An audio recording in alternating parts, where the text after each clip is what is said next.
wanna change the world. I just want the perfect girl. I don't wanna hang around, I'd rather be found. It gets better, I wonder, my pleasure together. Everyone's waiting, anticipating.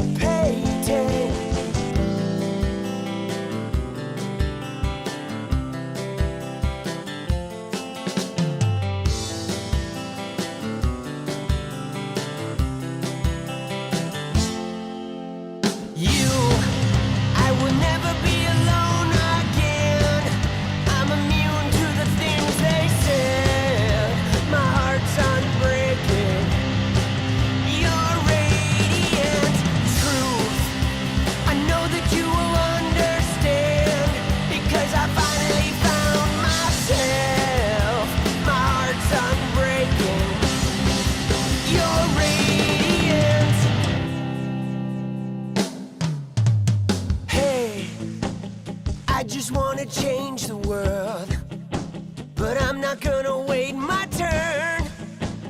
I don't ever want to come down, I'd rather be found.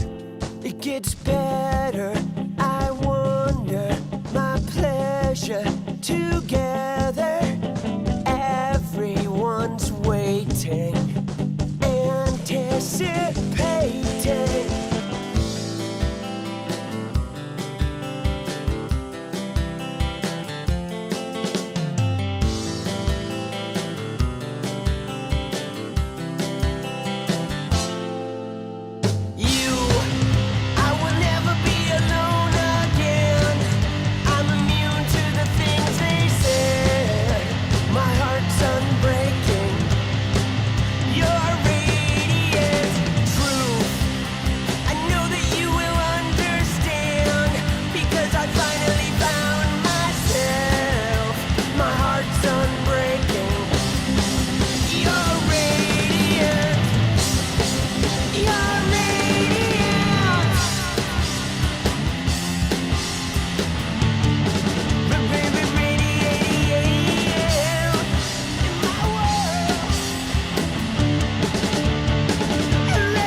It's about you. I would never be alone again. I'm immune to the things they said. My heart's unbreaking. You're radiant truth. I know that you will understand, because I finally found myself. My heart's unbreaking. You're radiant. You're radiant.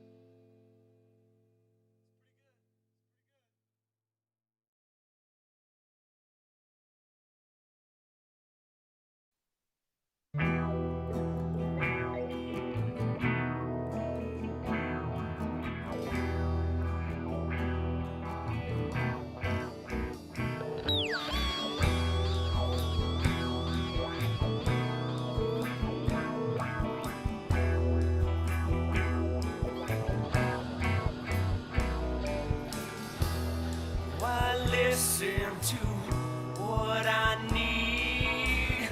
Put a picture so I can see. February can't chase the days away. Yeah, away.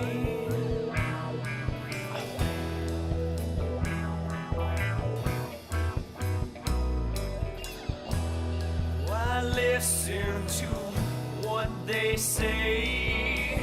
Save yourself for another day. This one's coming, it's gone to the wind again.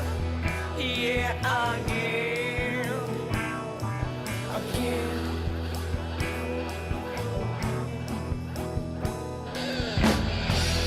Just listen and make amends.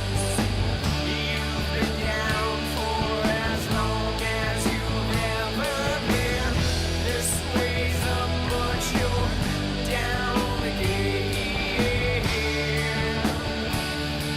It's just like you to pull off what you thought you couldn't think today.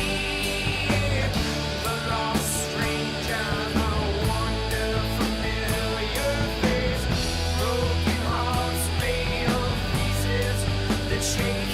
I've had one too many of them. So now we pretend.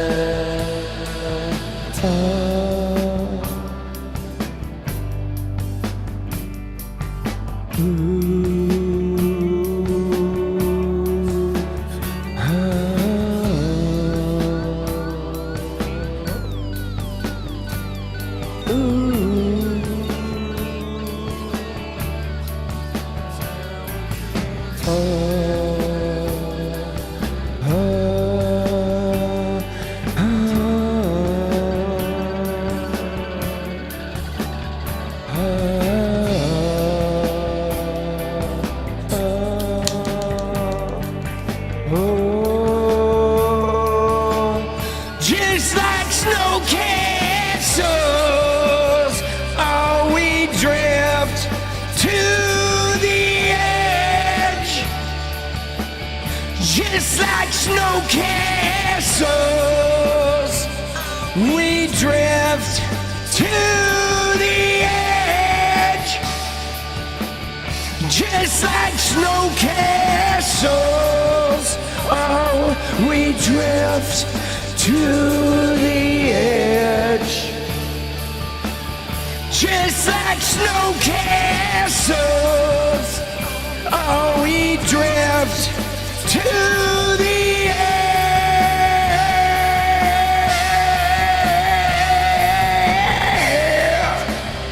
Oh, we drift to the edge. Oh, yeah, we drift. Oh, we drift to the edge. Just like snow castles, oh, we drift to the edge. Just like snow castles, oh, we drift to the edge.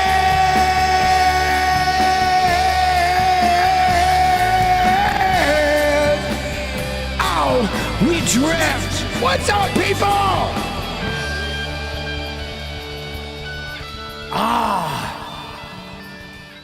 Oh, how we doing? Starting off by gargling a few razor blades. There we go. Let's go.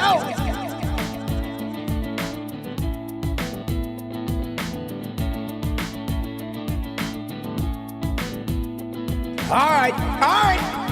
I'm gonna go grab my water. I'll be back in 1 sec. Paint away, day and night, 6 hearts, hope I'm okay. You're alright, goodbye then if you dare. Someone new is pulling everywhere. I'm afraid to let them. Nothing is what I say. I feel far away.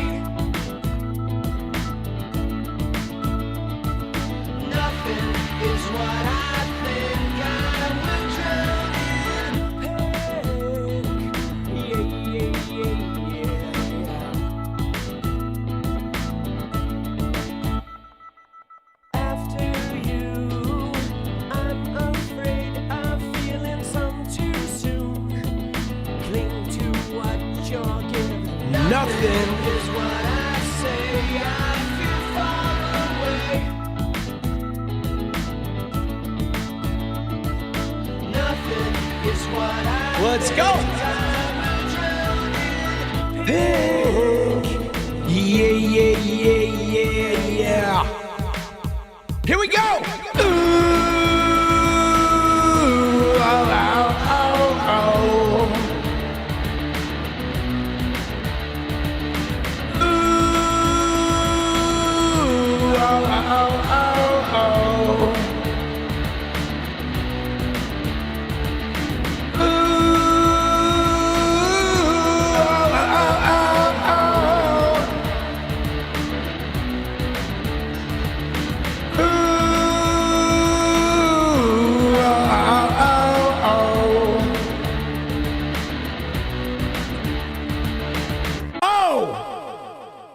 Dude, let's go. Oh, and just like that, dude, just like that, we have arrived. Oh, shit, bro.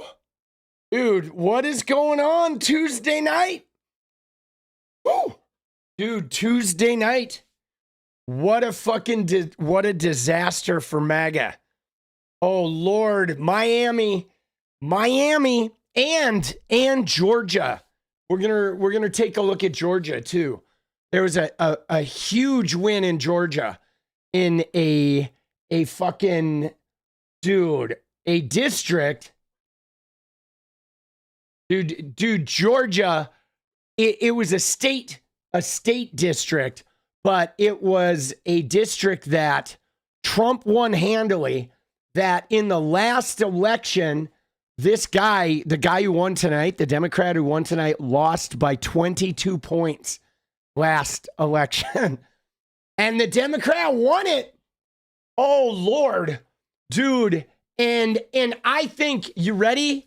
I think fucking, I'm going to let Laura Loomer here be the guide.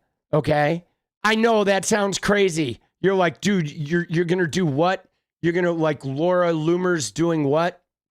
But, like, bro, right here. Here it is.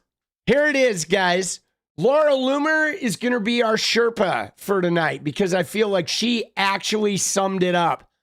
Okay? She summed this shit up when she said right here, look at this shit, dude. This is, I mean, sometimes you got to take it right from the Botoxed face. Okay? And here's what she said. She said, a bright red city in a bright red state just went blue tonight. The poetry, right? She's writing poetry. You know what I'm saying? A bright red city in a bright red state just went blue tonight. Eileen Higgins is a socialist.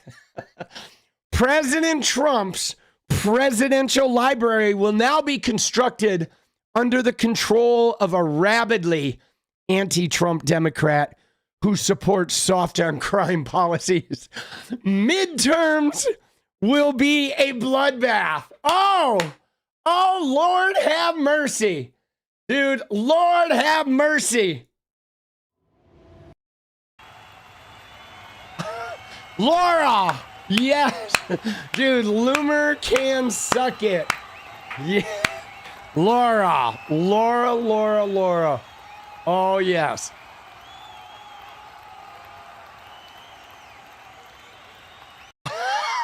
Dude, isn't that amazing?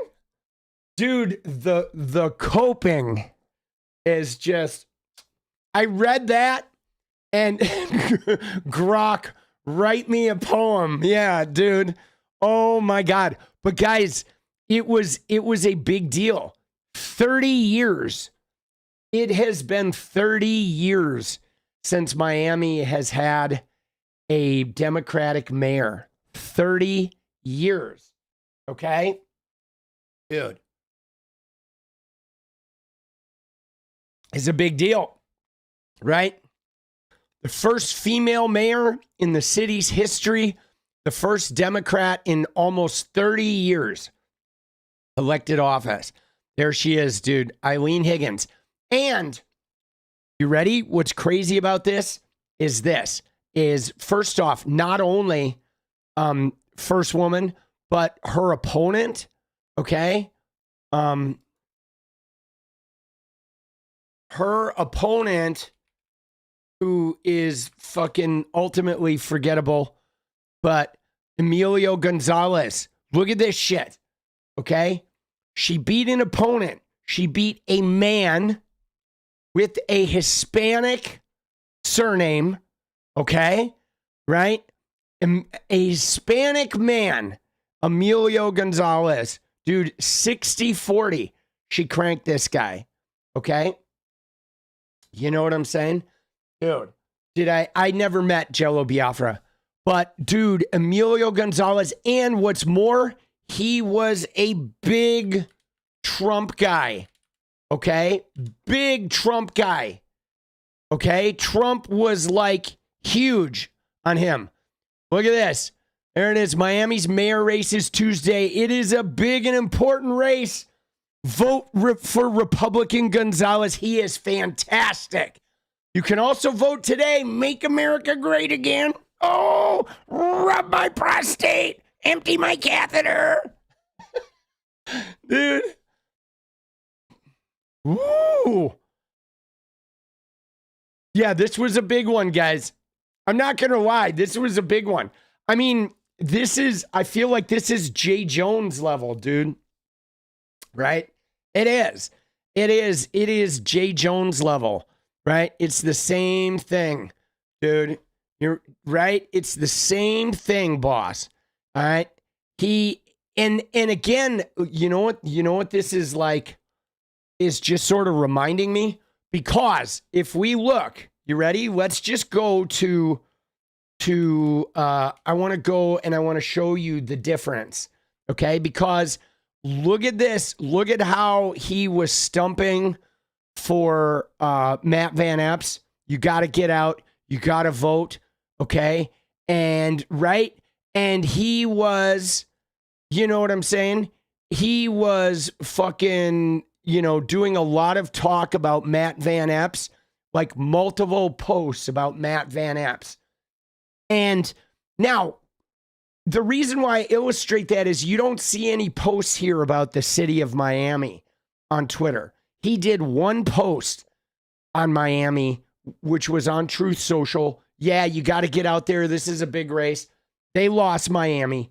But my point being is how important retaining the House is to Donald Trump. How he doesn't really care. I mean, he does. He'll say whatever, go out and vote.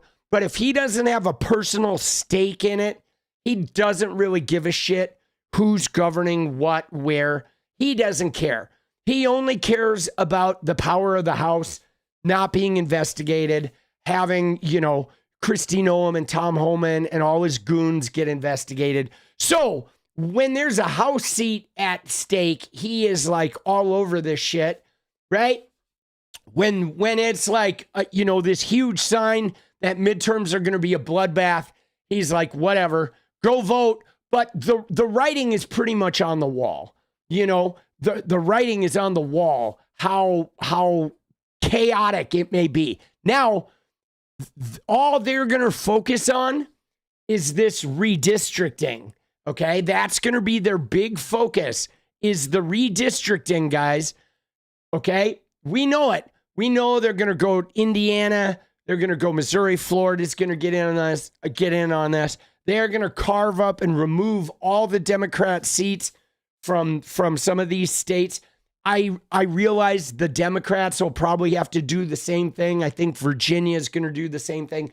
But I'm telling you right now, if they redistrict these states and they weaken some of their red strongholds in order to pick up those extra blue seats, they're going to lose even more seats, because this is showing it. Look at this. It's a 19% swing from the left.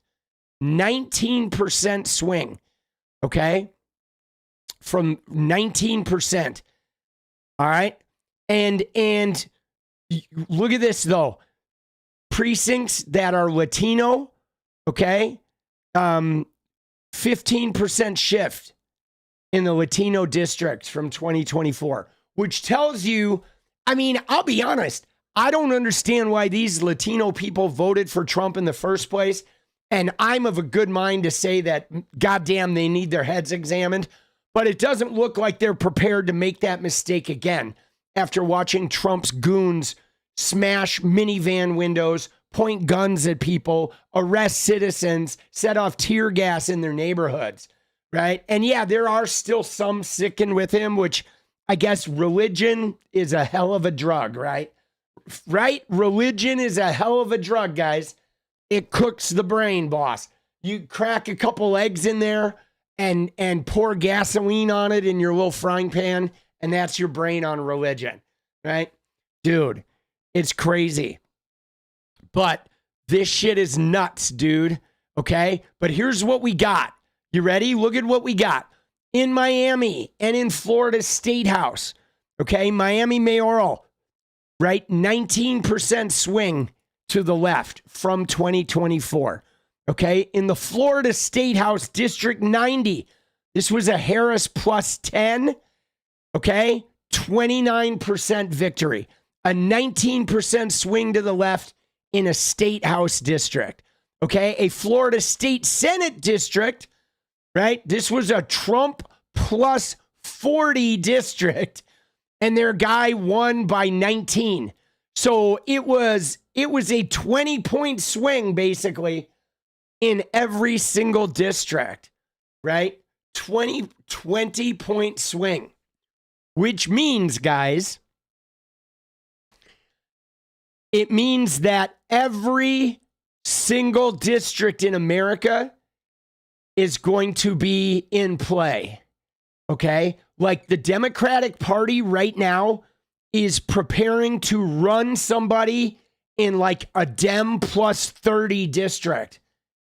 Every district in America, it doesn't matter if they fucking redo these maps, they're going to weaken like a plus 20 to try and take away a Dem seat.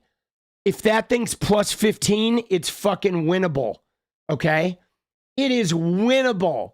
All right, now granted, it's an off year. There's no like big shit on the ballot. So there's a little margin of play here. But the apathy, the fact that voters aren't coming out right now shows that they're mad.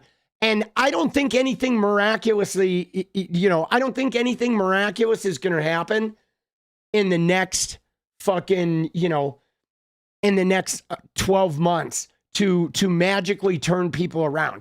And we talked about it the other day. And when we watched the Candace clip, we're going to watch some Candace later because she's like, she saw Tim Pool meltdown and she's like, she's been sticking the knife in. Okay. She has. Candace has. And we love her for it. All right. I find her pretty annoying because she's just whatever. But I'm still promoting her content because she's performing a vital function at the moment of absolute MAGA destruction, just getting in the minds of these people. I mean, nobody fucking takes a MAGA person down quite like Candace does. But my point being is that she watches a little bit of that Milo, George Santos, Tim Pool, whatever fiasco where they're talking about the Epstein files. And I will go to the wall believing that, does the economy have a little bit to do with it? Sure, there's a little bit that's the economy. But ultimately, the real deal, the real thing that's driving these 20-point shifts is Trump himself and the way he behaved with the Epstein files. Okay, that was a really important issue to his base. That was a really important issue, a like bipartisan issue. That was an issue that like offered him the opportunity of like cementing his goodwill in a way, especially among independents and shit. And his behavior of like, I promise you it's coming out. Oh, it's coming out. Everybody, we're releasing binders, photo ops, everything. Then they find his name.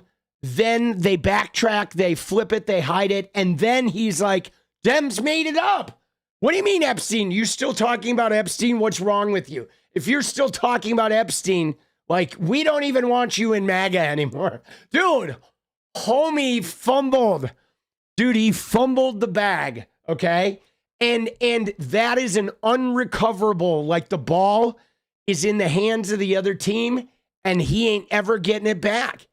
He can't get it back, you know, because they lost trust, okay? He literally put a fucking detonator inside the MAGA trust, right? And yeah, I think what Dustin says right there is the hubris. Like, he just thinks he can say anything. I mean, guys, you know, I sort of understand why he would believe that, because he's literally had, you know, 10 years of kind of being a little bit untouchable. He really was. I mean, Russia, the hoax. I mean, guys, he lied about an election, okay? He lied about an election for 4 years and he won again. I mean, this guy thought he was fucking Tony Stark, bro. He did. He thought he was Iron Man, but he is not. He is Smelly Man. He is Catheter Man. Dude, I do though. I will say, like, after reading Laura Loomer's tweet, okay, you know what I'm saying? Like, I don't want to be a complete dick here, okay? But Laura Loomer, right? She's obviously taking it pretty hard, okay? She is. Dude, Laura Loomer's taking it like super hard, all right? She's like, you know, like much of MAGA, dude. She knows. And I want to be sensitive, okay? I do. I want to be sensitive, guys, because I know MAGA is having a reckoning, and they're now slowly opening up their eyes and they're realizing, like, holy shit, dude. Like, we're in deep shit. And so for all the MAGA out there, all right, you ready? I'm going to be sensitive to what you're going through. And I do have 3 words to say to MAGA that I hope will, like, land on you and make it better. Okay? Get fucked on! There we go. That's my 3 words. Get fucked on. Okay? There we go, dude. There it is. That's all I have to say to MAGA. Get fucked on. Dude, it's going to be a pleasure watching you just get absolutely fucking shit upon.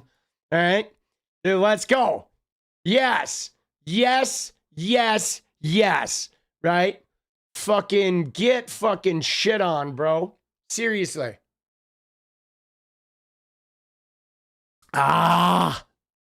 You're here for it? Dude, I am here for it, man. Oh, Lord. But yeah, guys, even crazier than this, okay? Because, you know, Miami, obviously, the Latino voters were not won over by Trump. But, dude, 20% swings to the left in Florida is big. But now we got to look at Georgia, dude. Because Georgia is even crazier. Okay? Right here, dude. Eric Gisler, Georgia House District 121. Massive upset. Okay?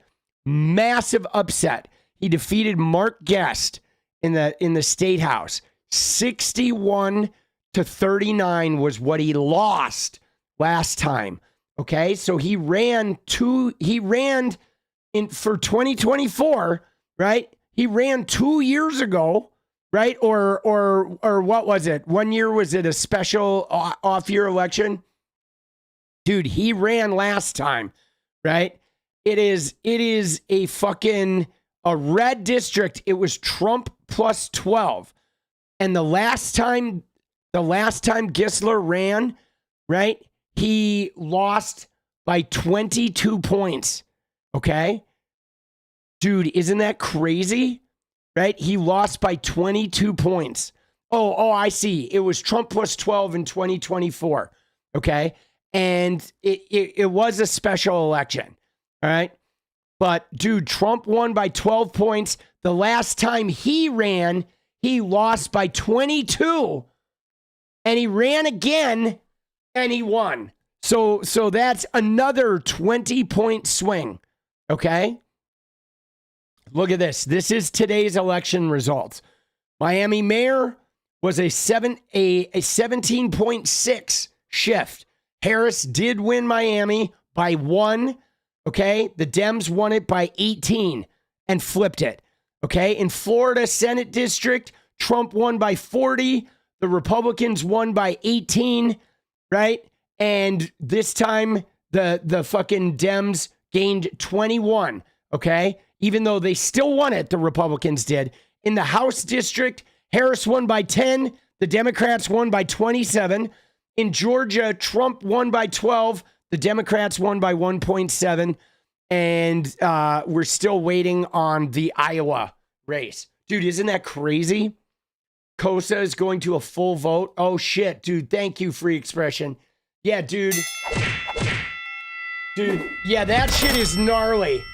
Dude, these like, you know, dude, I keep seeing these. I hate it when they do those kinds of bills, right? Like the fucking Child Online Safety Act and shit like that. They're dude, the way they try to manage online safety is always like granting them too much power. Super ineffective. So yeah, guys, call your reps.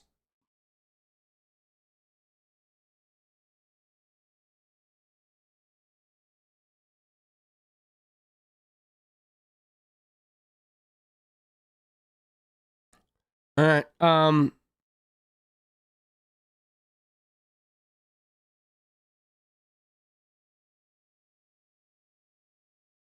See, like, what's going to be interesting, you know, these bills always make me a little nervous, right? Because what's fucked up about it is it's like, it depends on whose fucking hands the tools are in. You know what I'm saying? You know what I mean? Yeah. It's like it's like they're usually, it's like the same with the shit that they did after 9/11. Okay? You know, that after 9/11, that they, you know, the Patriot Act or whatever was definitely a surveillance thing. It did not change a huge amount of our safety. Okay? It just created a new cottage industry of enforcement, of a cottage industry of law enforcement at airports, a cottage industry of, you know, being able to disrupt you at the airport based on how you look. And now the thing about these kids' online shit is you know that in the hands of a Republican administration, they're going to be used to target, right? They're going to target the LGBTQ. They're going to target the woke. They're going to, right? They're going to target the undesirable groups. It like increases their surveillance and their ability to then enact some type of punishment. Whereas, you know, it's like online safety is a massive fucking issue that's not like easily remedied, you know what I'm saying? I mean, dude, it's crazy. Yeah, no, you're right. The facial recognition and like, you know, I mean, everybody's doing this, right? They're doing this shit with, you know, like Meta. Okay. I logged into my Instagram account the other day and, you know, and what did it do? It said, hey guys, we want your account to be safe, right? So let's set up a way that like the only way to prevent your account from being hacked, let's get a quick photograph of your face in here, right? And it's like, oh, okay. Yeah, you want to protect my account from being hacked and you want to make sure that all the millions of people are firmly, you know, embedded in your little facial recognition database, right? Oh, shit. Dude, there it is, right? Isn't that funny? I mean, that's their new play, dude. That is their new play.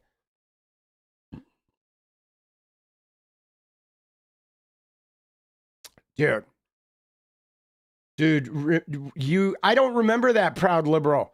When was that?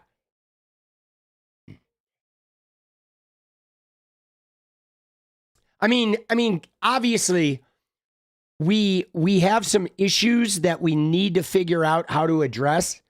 Okay, we obviously have some issues with, you know, children having access to too much like pipeline stuff. Okay, children being, you know, running the pipelines of, you know, sex pipelines, fucking, you know, red pill pipelines, Nazi pipelines, you know, like destroying their self-esteem pipelines. Okay. There's a huge issue with kids falling into pipelines and getting into, you know, internet bubbles. There also is a huge problem with people having multiple accounts and being abusive with them and bots, you know, bot farms. So obviously it would be nice to figure out how to handle that shit. And so too much privacy means you just have rampant fake shit, and not enough privacy and you have people that are, you know, not safe from their stalkers. You know what I'm saying? So there is a significant fucking problem that we have. And I mean, we've had it since the internet. Okay, we have. We've had it since, you know, the advanced internet, social media internet, you know, where people can now, you know, are living in the moment. You can get on somebody's profile and figure out like where they live, what they do, yada, yada, yada. Dude, yeah, dude, stalkers is a huge topic. But I mean, and not even just the, you know, like the government stalking us, but I'm talking about like women. Women have very real issues. Like they already had stalker issues before there was the internet. Okay. Women have significant stalking issues. The fact that a woman can go to a bar and hand a bartender her fucking, you know, credit card. And if there's an employee at that workplace, they can go look at that credit card. They got her name. They can get on Google. They can Google her name for, you know, $5. They can get one of those information packages and they can fucking be parked outside her house watching her when she drives home later that night. Like, I shit you fucking not. This shit is gnarly. Okay. There is like, or she can go to a store and hand a credit card to a cashier at a fucking, you know, you know what I'm saying? At a Walmart, and somebody can stalk her from that. It is fucking crazy. Okay. It is crazy shit. And women have been stalked like historically. I've known many women who have been stalked. Okay. It is like, you know, life-threatening for them. Because you got to remember, guys, okay? 3,000 women get fucking stalked in a year. And guys, don't do that. You know what I'm saying? Like, don't do that. When we're talking about women getting stalked and then guys are like, I've heard of guys getting stalked too. No one fucking cares, okay, about your hearing of guys getting stalked. 3,000 men a year are not murdered by fucking women, okay? They're not raped like that Jesse Mack Butler. Like, quit doing that weird shit, okay? Like, nobody gives a shit about the men who are stalked. And I don't mean that in a bad way. It's like, until women are safe, nobody gives a fuck about the men being stalked, okay? Because that is not a huge problem in our society. Seriously. That's fucking bullshit, all right? That's fucking stupid. If you fix the women stalking, all right, there won't be guys being stalked, all right? Come on now. Dude, the fucking... Give me a fucking break, bro. Dude, give me a fucking break. Dude. Nobody gives a shit about the men being stalked, all right? I don't want to hear it.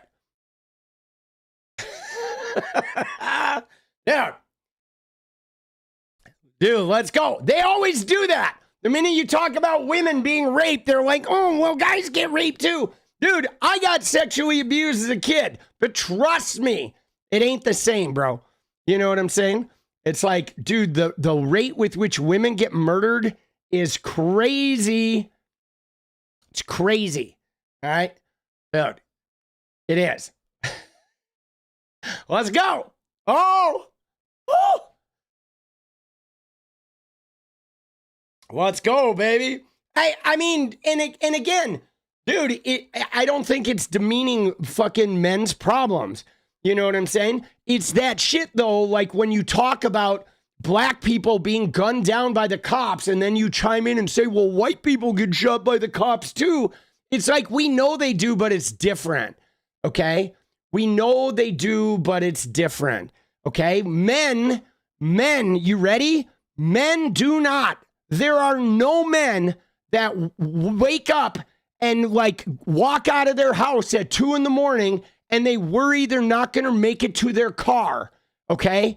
Like when a man walks out of a restaurant at 10 p.m., he is not worried that a woman is going to attack him on his way to his car, okay? Men do not live with that fear. It doesn't mean we're not victims of crimes. It doesn't mean that shit doesn't happen. It means that we do not have the fucking fear. None of us do, okay? But women literally have that fear 24/7 every fucking day of their life. The minute they hit puberty through the rest of their lives, they live with that fear. You know what I'm saying? If they're out in a deserted area on a running path and a guy pops out of a bush, a woman is like, in that moment when he steps out of that bush, she thinks she might be dead. We men do not have that fear. We do not, okay? If I'm walking down the path and a woman walks out of the darkness, I am not afraid. I am not worried, okay? That doesn't mean she couldn't have a gun and kill me. She could. But I'm talking about the fear, because beyond the attacks, okay? Beyond the attacks, beyond this stuff where we want to talk about the crimes themselves, is the actual fear that women carry around living in society, okay? They literally live in society with this crazy fear, right? They have to deal with it every day of their life.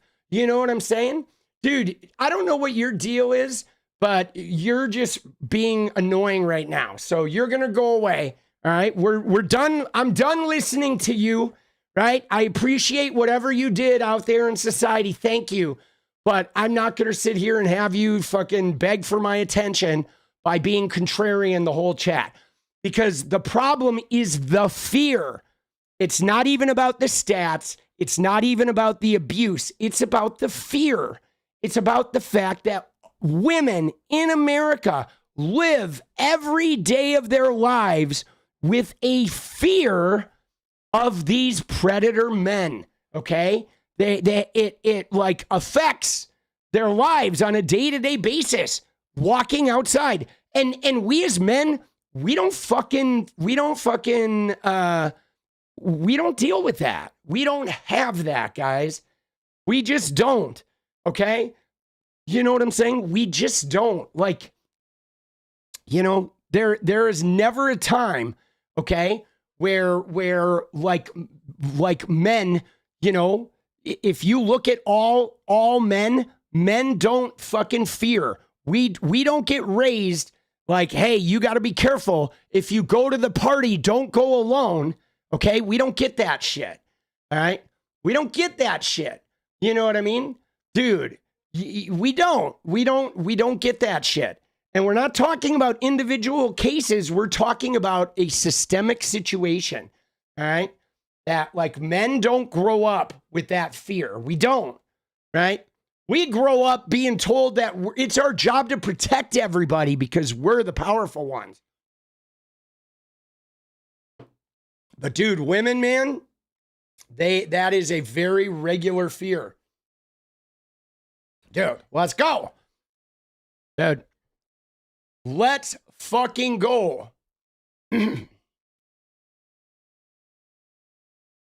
Dude, you wish predators could feel afraid of you? See, what's hard about this, though, is it's hard to get upset at men for not understanding this because men, they just can't relate. You know what I'm saying? Dude, Bryce, what's up? Dude, Bryce in the chat. Men can't really relate, okay? I mean, it's like the only thing I can think of that to me sort of like feels similar is when I, you know, if you grow up in a household with a really physically abusive dad, okay, right? You're remaining a Canucks fan. All right, let's go, right? If you grow up with a really abusive dad, like I did as a kid, I had a fear when my dad was around that he could go off and start hitting. Okay, that was a very real fear. So it was. And maybe that's why I'm so sensitive to this issue, because I feel like I actually did taste what it is like living in fear, living under the shadow of this. Like I have to watch my back constantly or I might not survive this. And then I go out in the world and I realize that all women, even if they have the best dads in the world, even if they have the best, safest family in the world, all women feel that. They never escape that. And it's like, dude, that's fucked up. Because I was able to escape it. I got out of the house. I grew big and strong. Eventually, my dad fucked with me and I fucking slammed him against the wall. I was able to, like, you know what I'm saying? I was able to overcome that. But like women are just stuck with that sinking, fearful feeling for life, man. You know? You have a concealed carry and you still scared? That's crazy. You know? Dude, let's go. I did turn the switch on him though when I was like 21. I had my moment. I didn't like physically rough him up. I just threw him outside and he tried to get back in the house. It was during the breakup and he got all physical with me and I just sort of pushed him up against the house and I said, "Hey man, you're not going back in there. And if you want to try, like go ahead and hit me. But like, you ain't gonna scare me anymore. I'm not fucking 10. I'm not afraid of your dumb ass anymore. And if you take a swing, good luck. All right? Because I remember everything you've done my whole life.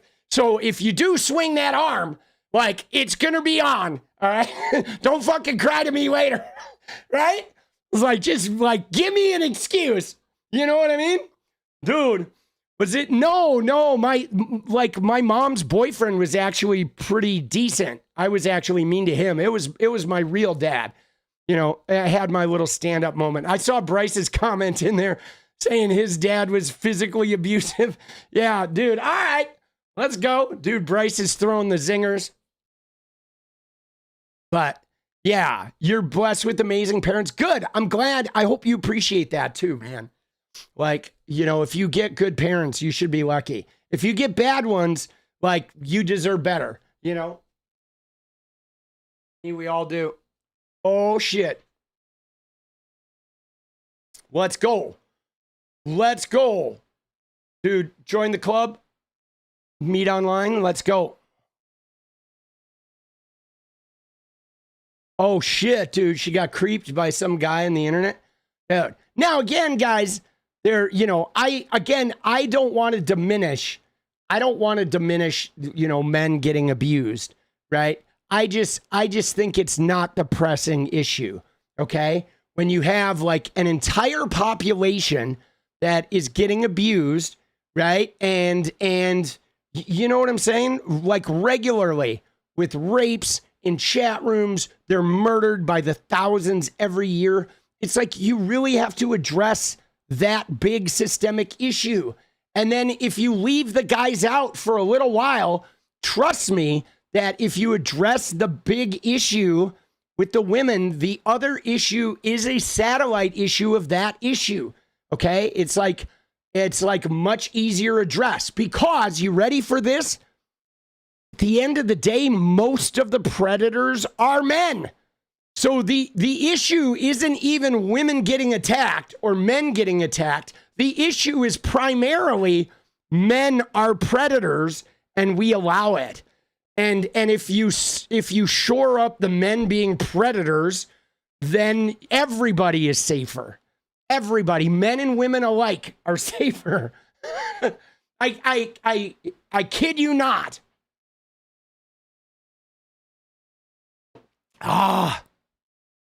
Dude, let's go. Yeah, Duchess, I get it. That sucks. Yeah, no, men are dangerous to other men, for sure. Absolutely. But what is a crown with a 3 on it? That means you're number 3 on the leaderboard. There's this little leaderboard thing, right?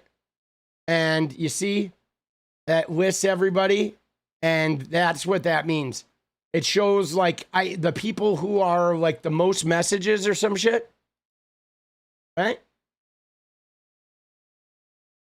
Is that what it means? Or is that what it is? The most interactions is the most message person?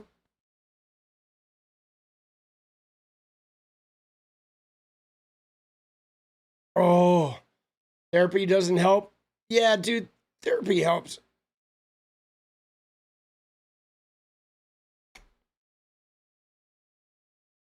It's a lot of different kinds of therapy.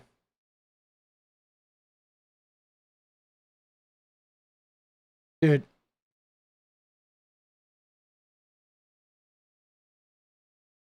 But yeah, dude, it's fucking, I don't know. See, you know what's crazy about it? Is like, you know, I don't know, dude. You know, I wish we could figure out a way to adjust the concept of therapy, right? Like, you know what I'm saying? Like, imagine if, you know, how cars all need oil changes. Imagine if it was like, oh, you took your car to get an oil change? Oh, like, what, you have a shitty car? What's going on, right? You know what I mean? I mean, think about how stupid we are as human beings, because cars need oil changes. They need the radiator flush. They need new brakes, right? They need fucking, you know, the fuel pump replaced, right? You know what I'm saying? And when your car needs maintenance, you're just like, yeah, I'm taking care of my car. I want my car to run optimally. But when it comes to the human being needing maintenance and wanting to run optimal, people are like, oh, what are you saying? I've got a fucking some kind of issue? It's so dumb, right? It's like we're so dumb about it. Like, therapy is not something that you do because you're broken. It's because we all need maintenance. We all have varying degrees of addiction or codependence or, you know, depression, anxiety, fucking mania, whatever it is. You know, there's just a like OCD, ADD, ADHD. There's like a list of 1,000 miles high. Some people have, you know, various spectrum inconsistencies or whatever, the different areas they are on a spectrum. And like therapy doesn't remove any of your shit. Okay. It doesn't, like, if you're manic, you don't go to therapy and your mania goes away. No, you go to therapy and your mania becomes something you get to incorporate into the good and powerful side of your life, right? The whole idea is therapy doesn't fix anything. It doesn't take anything away. You still have all your shit. It just allows you to incorporate it into your life so it's a positive and not a negative, right? It's like, that's what it does. And there's so many different modalities, and not only that though, is it's not a perfect process, which means you could go to one therapist and be like, wow, this is not a good therapist. And then you move on. But a lot of times if people go to a therapist and they have a bad, it doesn't work well, or the person's bad, the person was not good, then they don't want to go back. You know what I'm saying? Been diagnosed with the disorder, that's society's way of pointing the finger at you. Yeah, I mean, I guess it can be. I guess for me, I never really worried about diagnoses. Like, I wasn't in it for a diagnosis. I was in it for like management. You know what I mean? I wanted long-term management. And changing your doctor is good. Like, if you have a bad therapist, like finding a new one, that's good because you're exercising empowerment. Okay, you're taking the reins of your life there. You're making a move and you're like taking, right? That's a good move. Like for me, I've fired bad therapists twice. And they were very big growth moments for me to say, whoa. The way you're acting right now is like, I'm not comfortable with this. The trust has been breached here. So I'm out. I'm going to go find somebody where I'm breached. And now I have one other thing, guys, that I think even if you have a great therapist, you should probably switch it up every so many years, or right? Because if you go to one therapist for like 10 years, you'll develop a safety routine. Like, I think, even after some years, it helps to switch it up, right? To shake it up a little bit, because you can get into a routine with your therapist where you guys do a ritual that allows you to exist a certain way, And so that is, I found helpful too, to switch up every handful of years, but you know what I mean? But no, the way I found it lacking was one of them put me on some medication and I didn't like the medication. And then she also like started seeing my girlfriend and like telling my girlfriend that he's got to stay on that medication or he's going to be very unpredictable. So she was like crossing some boundaries there where she was trying to control my mental health and trying to incorporate like using my relationship as part of the therapy, like seeing both of us and then talking about me with my girlfriend. And so that was a very dark sort of like, whoa, that's wildly unhealthy and wildly unethical. And so I actually went in with the medication and I quit the medication and told her to her face, like, fuck you, like you're fucking fired. You know what I'm saying? Yeah, it was hugely unprofessional. And that was the first one I went to. And I mean, dude, she did some really great shit for me too, though. So it was hard because I saw a lot of progress from her, but then she also got really controlling and weird. But so that was my first major therapist. And then I went back and found better therapists beyond. And then there was another time where it was with an EMDR therapist. And it was really interesting because I have like stained teeth from taking tetracycline as a kid. And my therapist, the guy that I was seeing, he had stained teeth too, which I thought was like, oh, this therapist kind of understands my plight. And I thought he would be a good EMDR therapist. But then he made a comment during one of the sessions, like a little offhand comment, like a guy might make to another guy where he sort of chided me about my teeth. And that was a huge red flag for me. And not so much because he said something like mean, like a deprecating joke about my teeth, because that didn't really bother me because I'd had plenty of that. But what bothered me was that it showed the level of insecurity he still had about his own teeth. And I wasn't about to do EMDR with a therapist who's really insecure about his own existence. Like, if you want to, that's my one thing, okay? Is like, I need a therapist that has real confidence, okay? Real confidence. I'm not going to open myself up in a relationship with a therapist that is insecure and still like in hiding on some of their major issues, right? And so that was a big, like, as soon as I saw that, I within 2 sessions, I was done with him. It was an instant like, wow, I got to get out of here. And I wasn't going to do any EMDR with him because it showed a real insecurity, okay? Because that's fucking, inappropriate. And again, though, and so, but Dark Storm, here's the thing, here's the thing you got to realize. You're not paying to talk to someone, okay? That's not what you're paying, because you could talk to anybody. But what you do with therapy is you're paying for 2 things. You're paying for somebody who has done some training on how to help people unravel shit.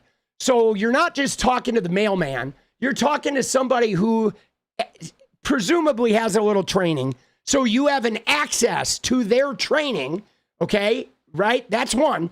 And the other thing, though, is you're paying somebody who doesn't have a stake in you.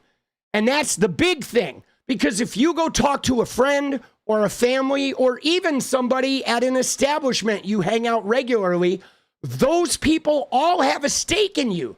They have a personal connection. Like, sometimes your friends will give you the worst advice because they feel competitive with you.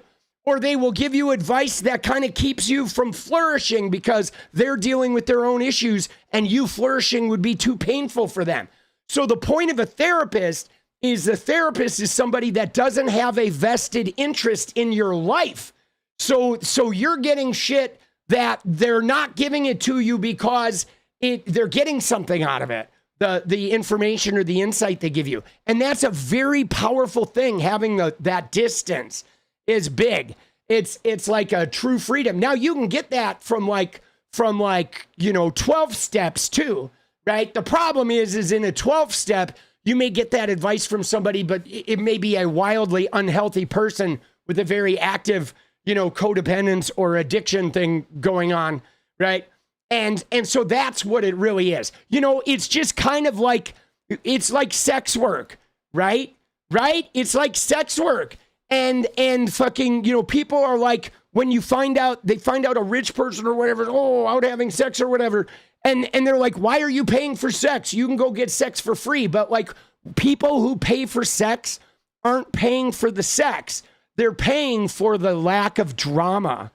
That's what they're paying for. They're paying for the distance. Okay?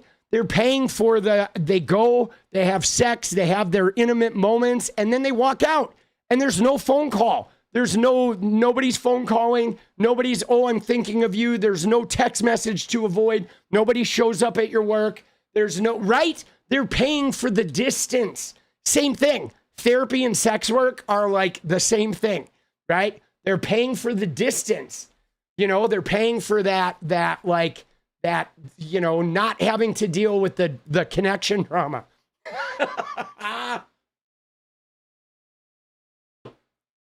Let's go, baby.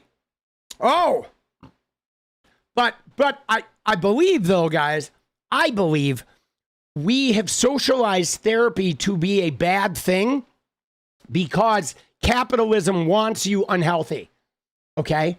Capitalism wants you unhealthy. Capitalism is about addiction. They want you in capitalism. They want you either to be an addict or they want you to be a codependent that is supporting an addict. That's it. Capitalism is addiction. Our entire economic system is addiction. Endless increasing consumption with no end, right? Endless increasing consumption. Endless increasing consumption. It's like, and it needs to be ever increasing, always. It is just addiction. They want us all addicts, right? Dude, it's brutal. Brutal, brutal. All right, you ready? Let's get back to the politics. Dude, we could go on tangents all day.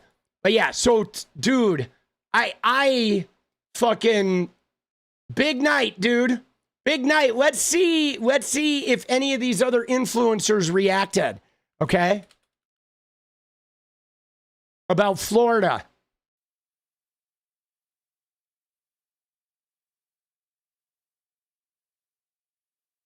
Let's look at this fucking dink, bro. He's probably gonna, all his focus is gonna be on Charlie Kirk. Look at this shit though, dude. Look at this. Dude, we are 3 months, okay, to the day. It is 3 months to the day from Charlie Kirk getting killed, and every post of 𝗙ecie𝗶𝗹𝗀𝗀 is about Charlie Kirk, dude.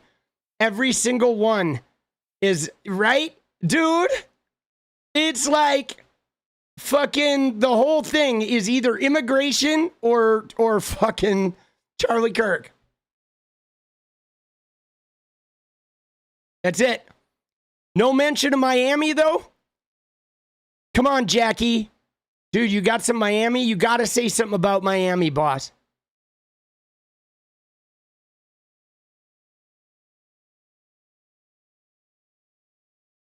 Dude, I have to admit, I've been trying real hard to get his wife to block me, dude. His wife is one of those handmaids, bro. Dude, she is a serious handmaid. I've been doing my best to get, like, her to block me. Dude. Oh, here it is. Oh, all he said was first Democrat win there in 30 years. Oh, shit. That's it. Oh, look at this, though, dude. Look at Savannah Hernandez. This is what we like to see, though, guys. Right? Yeah, 𝗙ecie𝗶𝗹𝗀𝗀 is a ghoul. But look at this shit. This is beautiful. And 𝗙cie𝗶𝗹𝗀𝗀𝗀 retweeted it. Right? I'm burned out on politics because our most effective voice was killed. Right? Yeah, he was. And he was killed probably by his own organization. And instead of uniting to push the spineless Republican Party in the right direction, everyone has decided to scream at each other on the internet.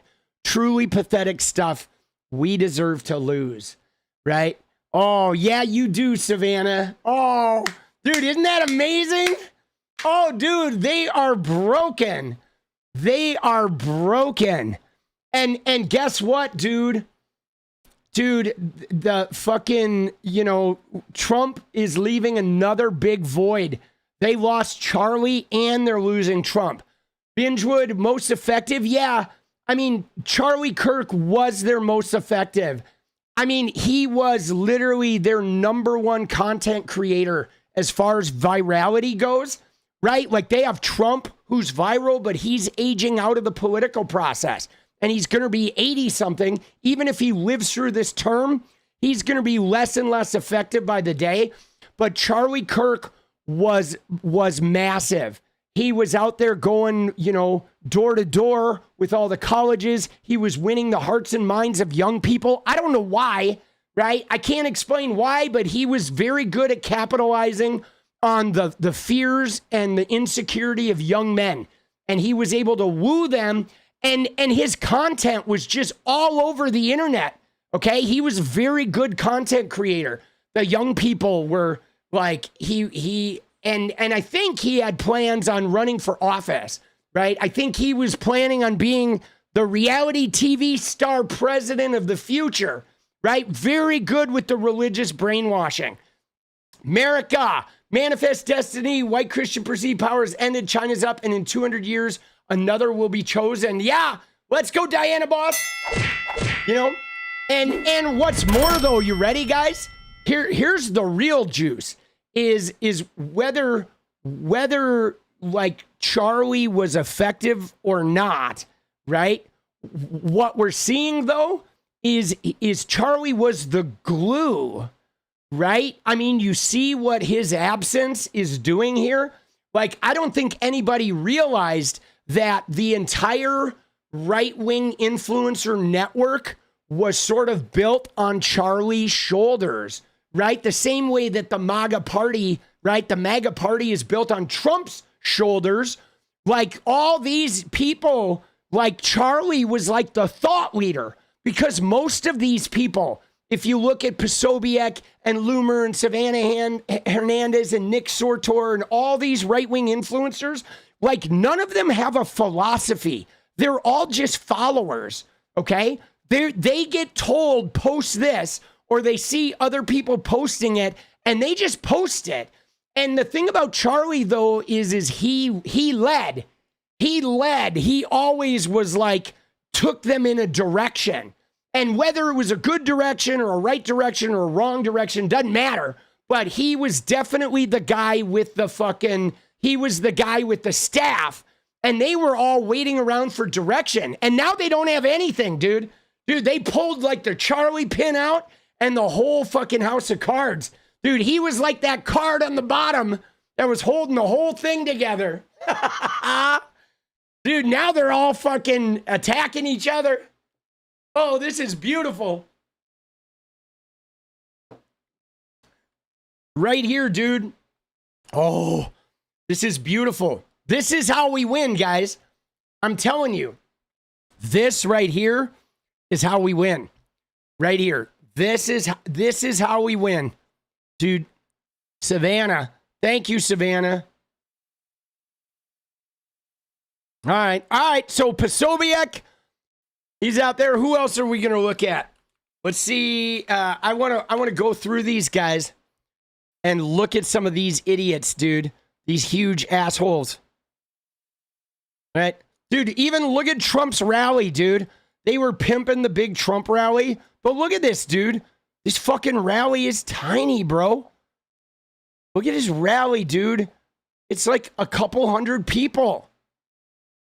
Right? He was the Jenga piece keeping it together. He was indeed, Natalie. Look at this. Look at this idiot. Dude, it's like 200 white people, bro. I'm serious, guys.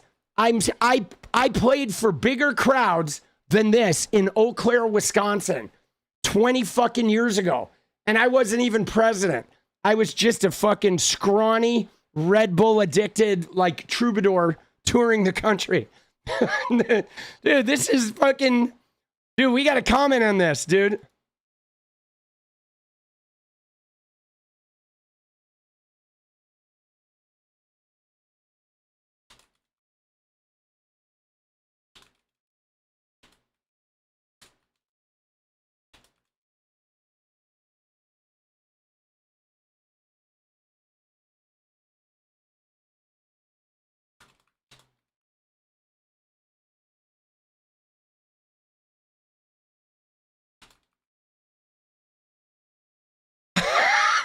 Here we go. Let's go. Dead movement. Dude, dead movement. Dude, what a shitter, dude. There's nobody there, bro. What is this rally? Dude, what is that rally?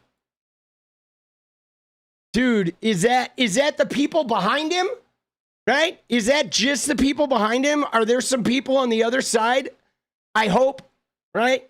Because maybe that's just the people behind him, right? And there's fucking couple hundred out in front. It's gotta be. Because, dude, if that's his full crowd, bro, he is done. But, I mean, if you look at the stage, right, I do see there's the podium here. So there's going to be a crowd on the other side. And these are just the people. He's rallying up the troops behind him, right? And again, they may have even posted it this way because they know everyone's going to comment how tiny the crowd is, right?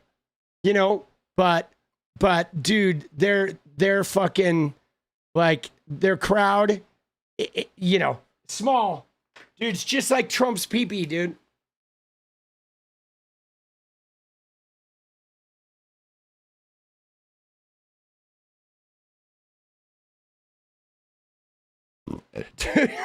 Dude, serious. Let's go. Dude, Trumpy. Dude, look at him. He's fucking glazed, bro.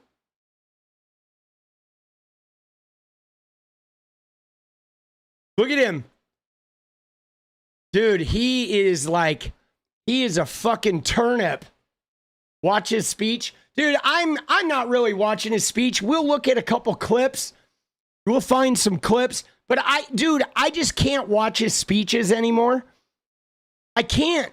They are so fucking like useless. They are, dude. They are like, his speeches are so fucking zaunt.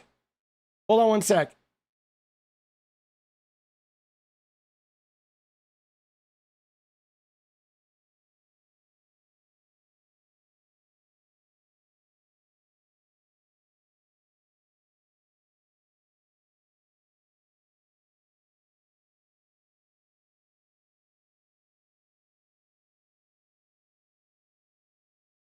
Dude. All right. Dude, they're roasted. Oh, look at that, though. Look at Grok. Oh, I love to see this. Look at Grok. Democrats show unexpected strength in Tuesday special elections, right? Oh, my God. So like the Iowa District 1, okay? Democrats outperformed expectations by 11 points, all right, compared to Trump's 51-point margin. Dude, that's crazy. So they gained 11 points even in the reddest of the red, all right? Dude, Democrats flipped in Miami, in Georgia, right? They outperformed in Florida. Dude, oh, shit.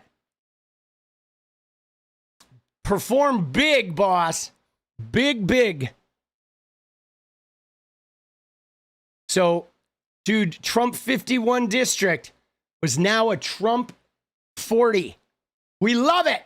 Dude, Grok, though, like, you notice what Grok always does is they always add this thing here, right? Like, look at this. Like, let's read, because it does a summary, right, of the Democrats, and they increase their points. But then it says right here, it says analysts noted that this push that rarely predict larger trends, which is like bullshit.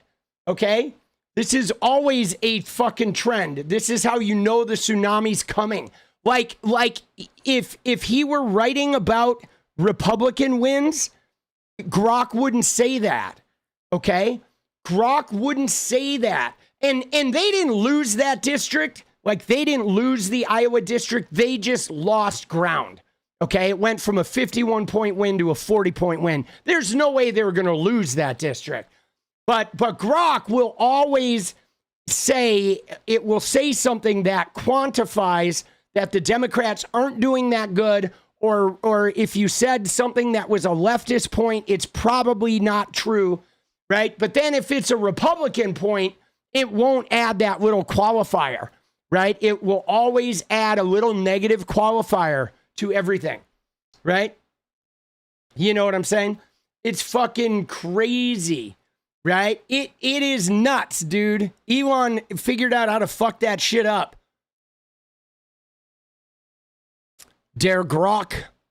Dude, let's go.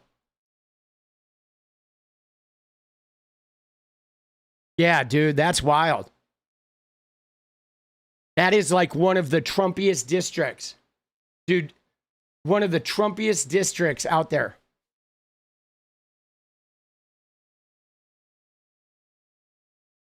Yeah, I mean the thing about Trump is it's just racism, man. America has a particular kind of racism that is pervasive, and Trump is like the chief carnival barker of that type of racism. He knows how to shout in a way that racism gets activated. That's his little superpower, is he can go out and talk, and he will take that little bit of American racism resentment that resides in white people, and he gets that shit activated, right? You know, the same way that like people come here because I give you hope, I make you laugh. You feel all depressed. You come in here and you hear me talk for a while. And it's like, oh, I feel refreshed. I feel like I'm fucking got a little bit of hope again. He has that kind of quality, but it like kicks up people's racial resentment and makes them want to like attack. And he's like, I'm going to be your leader and help you attack the people that are taking advantage of you. He's just got a knack, dude. He's like, you know, he's really, I think, to be honest with you, I feel like it was the birther controversy was where he honed that skill, right? He attacked Obama and who he fully resented, a black man being president. And then he spent 8 years honing his sort of like fucking, you know, honing his shit. I'm genuine. Thank you, Diana Boss. Right? Dude, he's like, he honed it for almost a decade before he ran for president. What a fucking douche, bro. All right, let's go. The media, yeah, well, the media just, you know, he generates a lot of news. So the media, not only did they let him, they were like, oh shit, let's run with this. We're going to cash in. So, I mean, dude, that's capitalism, guys. I mean, we can blame the media, but we can't blame the media entirely because it's just capitalism. That is the fatal flaw of capitalism, is that it doesn't matter if it's good or bad. It doesn't matter if it's harmful or helpful. If it generates money and reaction, it is beneficial and exacerbated. Okay? You know what I'm saying? Like, and so what they would do is they would just alternate. Okay? When he was out of office, they would build him up. And when he's in office, they take him down. But they do that shit with everybody else. In every election, the media sort of picks a winner and builds that person up, whoever generates the most profits. And then as soon as the president gets in office, they tear him down, right? The media, their job is to just create drama and make money. And I mean, it's not. We'd like them to hold power accountable. And sometimes they do, but mostly it's just a business of attention, right? They call it media attention. So in every presidential election, they pick whoever generates the most attention, and then they run with that, and they cash in, and then as soon as that person wins, the attention becomes trying to drag them. And then they drag them and build them up and drag them and build them up. Dude, it sucks, bro. So dumb, dude. Dude, oh shit. Dude. Fucking the media, bro.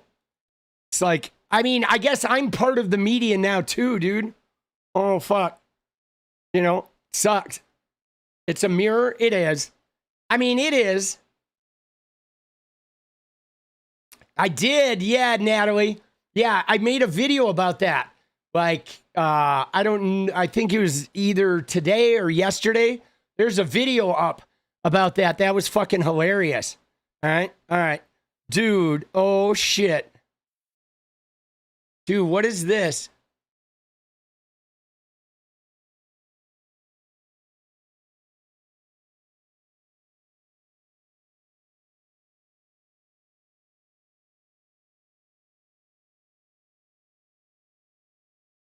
Dude, what is 6'7", bro?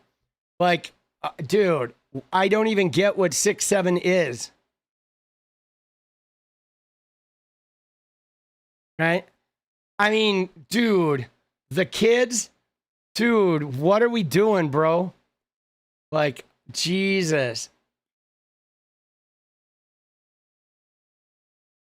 Means nothing? I'm sure it means nothing. But, like, the fucking kid, there's some fucking 6'7" thing. Oh, I get it. Yeah. I mean, every generation, dude, they have their shit, right? You know, like for in my kids' generation, they had a couple things, right? The thing they had, one of them was finna. Remember? Like finna, you know? It was, dude, finna was that, they had that big fucking thing, bro. Dude, that was huge. All the kids were like into the finna thing. Right? Where they switched gonna with finna. That was their, I mean, dude, we have, all generations do this, right? We have like some, you know, every generation of young people will adopt something, right? That, you know, their parents and everybody older than them scoffs at, right? You know what I'm saying?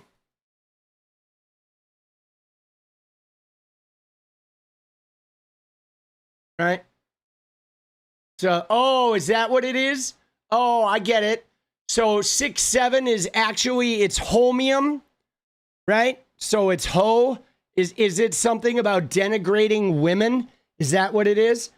Is it, did it originally come out with, because it's homium, right? But it's ho on the fucking periodic table, that it's like code for woman or some shit? Is that what it's like in the song, right? Is the song using that? Because, dude, we used to have a code thing, okay? So, you know what we did? This was when I was 20 and when I was 21. So there was a group of guys. I lived in Redondo Beach when I was 20 and 21 with a bunch of guys that were they all worked at Tony Roma's. And, right, I worked at UCLA Extension still. And so I commuted on my motorcycle. But we had a code that we created, okay? Where we assigned numbers, okay? Like, I don't remember the whole thing. The one thing I remember was 22, right? Which is like, if a girl was staring at you, or somebody, it seemed like they were trying to like pick you up, or somebody was interested, somebody was giving you insane eye contact, you would call it 22. And then we had codes for like, we need to go to the bathroom and talk, or we had codes for whatever, right? We had like 20 different number codes. It was a rib joint. Tony Roma's was ribs, right? And they all worked at Tony Roma's. They were all waiters. And so what we did was we had like 20 numbers that were like, I need you to be a wingman, or I need this, that, or the other, or judgment about the girl's physique or whatever. And so what it allowed us to do is it allowed us to sort of talk to each other about our plans in like hooking up sort of situations without anyone else in the room knowing what we were talking about. And so we could identify like which person at the table we were interested in, or we thought was interested in us. And so we had a little code like game that we fucking established that was in our like friend group. And it was very effective. It was like really highly effective, like how much communication we could put out with those numbers. Right? And then you didn't have to worry about any of these embarrassing fucking moments where you get caught like, you know, whatever, being shits. Because we were shits. I mean, we were like little manipulative shits. All of us were. Dude, we were all just, you know, trying to have sex or trying to win. You know what I mean? Like, you know what I'm saying? Right. So, but 6-7 just doesn't have a meaning. Dude, you know what's funny though? Is there's the other thing though. Is once somebody comes up with a number like that is meaningless, everybody then assigns meaning, right? Like, right? Think about that. Already, people have said it's a code for like a dead body. It's on the periodic table, right? They make up some shit that just has no meaning whatsoever. And then everybody will come up with like 100 meanings for it. So everybody out there has no. It's not the police code. It's a periodic table. No. It really is Kurt Cobain's birth year. No. Right? Dude, the whole thing is just another way to distort information and mislead people. And you know what it is, guys? I'll tell you what it is. It's power. You know, it's power. Okay? If the kids if the kids say, like, they pick something up and then it has no meaning and you try to figure out what the meaning is and you try to grasp their meaningless thing, they will then grab hold of it because it gives them power over you, right? That's the whole point of this, is they know it doesn't mean anything, but they know that you need it to mean something. And so they can just hold on to it and just push the button of, we've got the power. We've got the power. I love it. Dude, I love that shit. Dude, fuck it. Give the kids some power. 6'7", baby. 6'7". 7'6". 6'6". 7'6". 7'6", 6767. Dude, I'm going to get a phone number. 7'6", 6767. 677 676. Oh shit. That's funny, dude. I love it. Oh shit.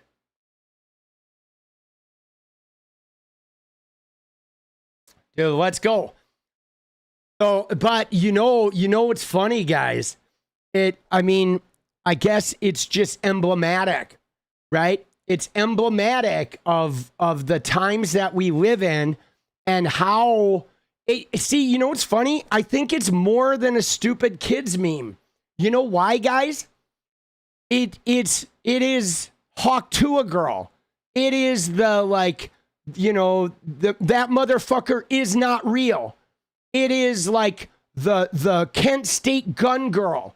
It is Riley Gaines or Samantha Fulnecke from Oregon State University of Oklahoma.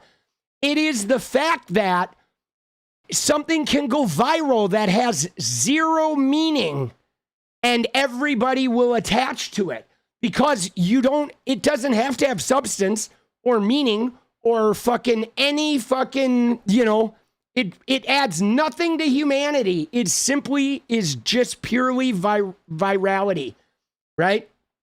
And that's kind of why our politics are fucked, because our politics is the same way now, where the substance is gone, the meaning is gone. It is just clamoring from one virality to another virality to another virality to another virality. I kind of like what Brownbird says there. It's nihilistic. It is. When you think about it, right? Think about this. In a world where there's homelessness and murders and school shootings and genocide and corruption, and you don't have any power to do anything about that, and our entire system is corrupt and dirty, and even the religion is propping up a rapist and an 𝗙cie𝗶𝗹𝗀 abuser, corrupt thief, right? Everything is just as shitty and off the rails as possible. So what is better in that moment than something that virality, like that has the virality to blow everything up that just doesn't mean shit? It's like meaningless, but it's like a rocket that cuts through all of that fucking pain and negativity and bullshit and just occupies all the space that, like, we can't fill because there's so much, like, negative shit in the world, dude. I mean, when you think about it, it is so nihilistic that, like, fuck it. We're all gonna die, so 6'7", 6'7", right? We're all gonna die, so spit on that thing, bro. Dude, right? The asteroid is coming. Spit on that thing. Dude, I'm gonna spit on the asteroid, bro. When it's coming, I'm gonna be like, 𝗙𝗪𝗏. Dude, let's go. Oh, shit. Dude, I'm voting giant asteroid, giant meteor 2028. Dude, it is sort of like what we're about now. Dude. Yeah, no, I know. Anybody can go viral. Yeah, that's it. It's available to everyone. Everybody can go viral. You can, and you don't have to have any meaning or skill. But again, though, right? They're like, all of this is a desperate, right?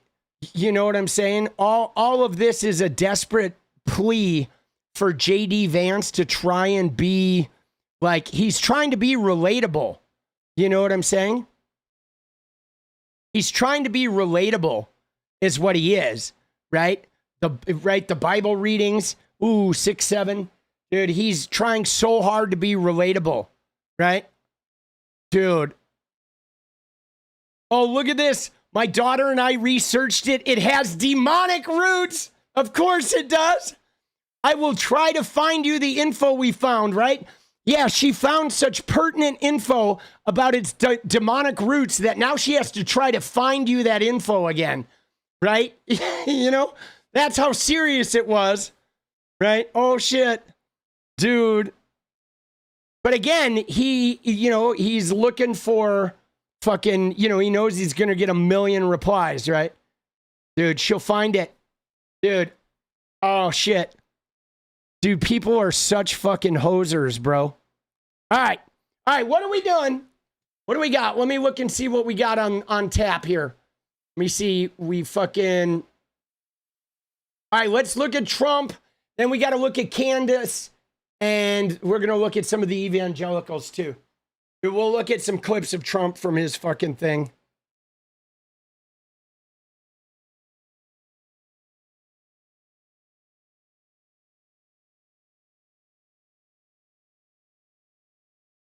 I'm playing Candy O. We're going to look at a little bit of Candace. I have one Candace clip that I want to look at, right? Which is about the Trump Epstein stuff.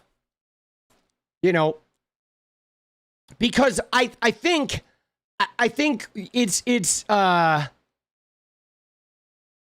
this one. Hold on.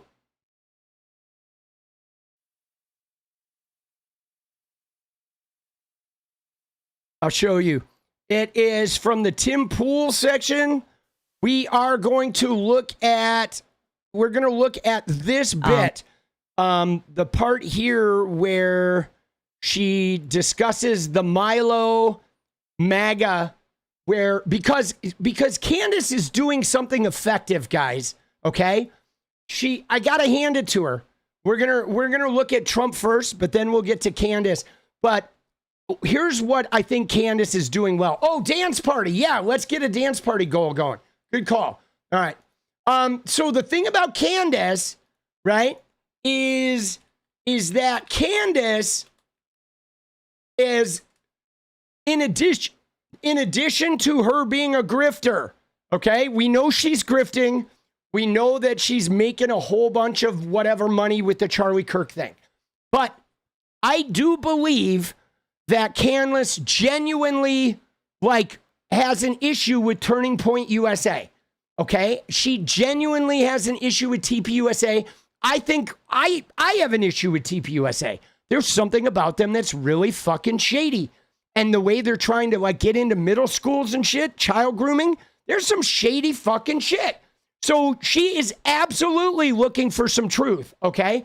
And I'll give her credit for that. And is she going crazy with the whole, the French snipers and all this? Maybe. But she's always been a conspiracy theory person, okay? That's like par for the course with her. She's always entertained those wild conspiracy theories. Dude, she wanted Kanye to be president, okay? I think in her heart of hearts, she never really liked Donald Trump. And I think that is really was a problem for her and the rest of the Trump heads.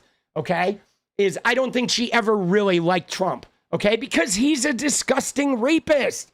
Nobody who has the tiniest shred of self-respect is gonna fucking like Donald Trump, okay? But what I like about Candace, guys, and here's what I want to fucking make notice of, is I feel like she is responding to the destruction of MAGA in a very effective way. That is going to be very helpful to us Democrats, and it's going to be very helpful at disengaging MAGA people who no longer trust Donald Trump. She's actually being very effective as a catalyst, okay, for the destruction of that movement. And let me tell you how, guys. It's because she is undermining Trump's responsibility, right? Everyone's blaming her. Oh, Candace is causing it. Tim Pool had a 5-minute freak out calling her the C word and all this other shit. Candace is burning it all to the ground. But Candace is like, no, Donald Trump burned this to the ground. And Milo did the same thing. Milo Yiannopoulos did the same fucking thing where he said, no, guys, this isn't about Candace. This isn't even about Charlie Kirk. This was Donald Trump and Epstein. And so what they're doing is they keep bringing it back to Trump's own actions, Trump's lack of staying true to his word, Trump's lies. And that is very, very effective because Trump did breach the trust of a bunch of people that aren't the diehards. Like the diehards could watch him do something to a child right in front of him and they would like convince themselves it didn't happen. But you know, there are a bunch of people that weren't diehards that just believed him. They believed his reality TV personality and they thought he was going to release the Epstein files. And these are the people that believe Pizzagate, okay? Right? Like Jack Posobiec started Pizzagate and they had this long Democrat pedophile conspiracy theory that was pervasive in the 4chan, in the QAnon, in the MAGA world. It was the underpinning was that the Democrats have this secret pedophile cult. We just haven't caught him yet. And it was the linchpin was like the Clintons and Epstein, and everybody was sort of centered around that. And Trump blew that up. Trump like blew it up. Dude, he did. He blew it up. He went in there and was like, yeah. And then all of a sudden he looked at the files and then he said, the files are a hoax. They don't even exist. And like, they were all like, what? Now instantly Trump is compromised. Okay. He is instantly the deep state. And there's no way once you're the deep state, you can't convince them you're not. So, right? So, dude, there's some shit there that is like, he can't walk it back. Okay. And I think Candace is being very focused now to come back to that. And Milo did the same thing, guys. And I'm telling you right now, okay, I am telling you right now, guys, I believe, I could be wrong, but I believe this is about Tucker Carlson, okay? I believe that we are witnessing, okay, with the absence of Charlie Kirk in that power void, you are going to develop two camps, okay? It used to be that the Republicans were the establishment and MAGA were the rebels, and the rebels were taking out the establishment. But now J.D. Vance and Trumpism is the establishment, and now the rebels are going to be Tucker Carlson and Milo and Candace and Nick Fuentes, okay? We are seeing the split where, remember how I said, if you're not the establishment, there's always an establishment? I think we are literally seeing the split where Trump and the Trumpism has become the establishment. And the mainstream Republicans are just fucking nobodies.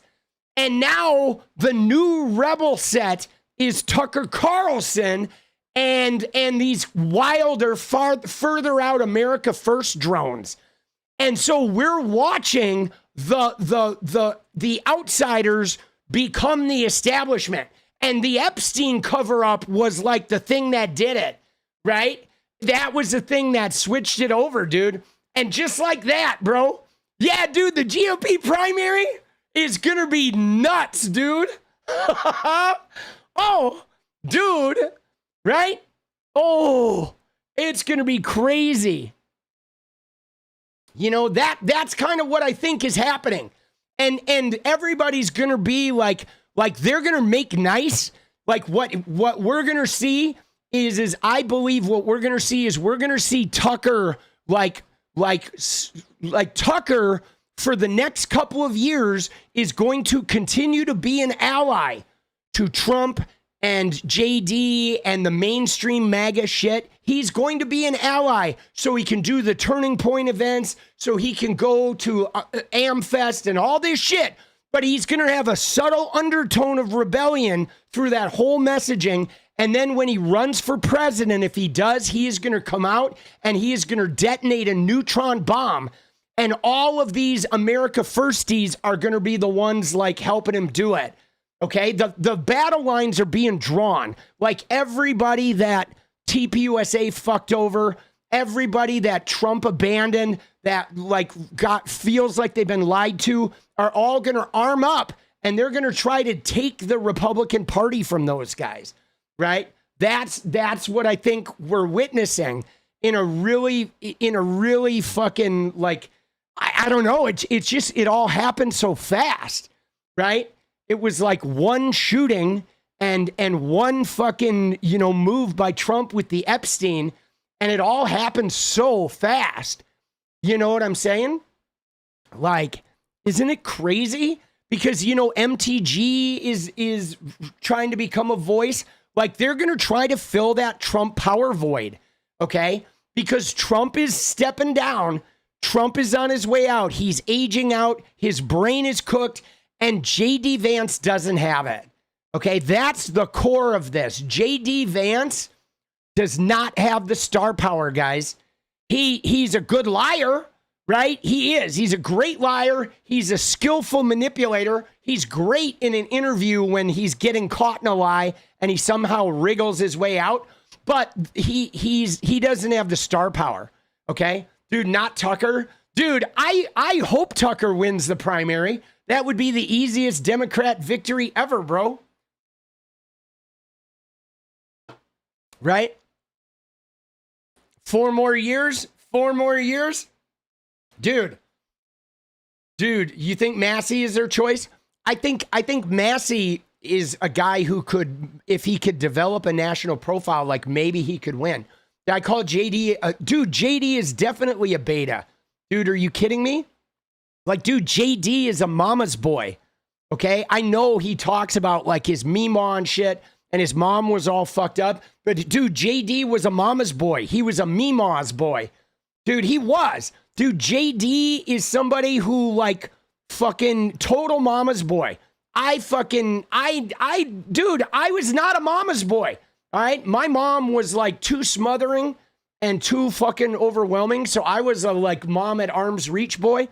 And I never really liked the mama's boys, the guys who like, right? He is a mama's boy, dude. Just to the hilt, bro. Like right? Like he needs a woman to lay out his fucking clothes for him and shit. Right? He is a mama's boy. I mean, he's deceitful, right? Don't get me wrong. He's a lying, deceitful, sneaky, very smart, dangerous fucking, manipulator, right? But I just don't think he has the clout to win the middle of America. He doesn't have the star power. He really doesn't, right? And you'll see it when you put him up against somebody like a Gavin Newsom or a J.B. Pritzker or somebody who's intelligent and charismatic, right? Like that's just it. He's a skilled liar, but so is Gavin Newsom, right? J.D. Vance is an incredible fucking, manipulator, but so is Gavin Newsom. So is J.B. Pritzker, right? So is, you know what I'm saying? Like, anybody who's a good liar can compete with J.D. Vance. If you have a liar with charisma, do Mom Donnie, although Mom Donnie can't be president. But, I hope we get Mom Donnie in the Senate, though, boss, right? Do you think J.D. Vance will win the primary? Most Trump votes will stop voting? I mean, yeah, that would fucking be it. Honest politician. I mean, dude, politics is hard, guys.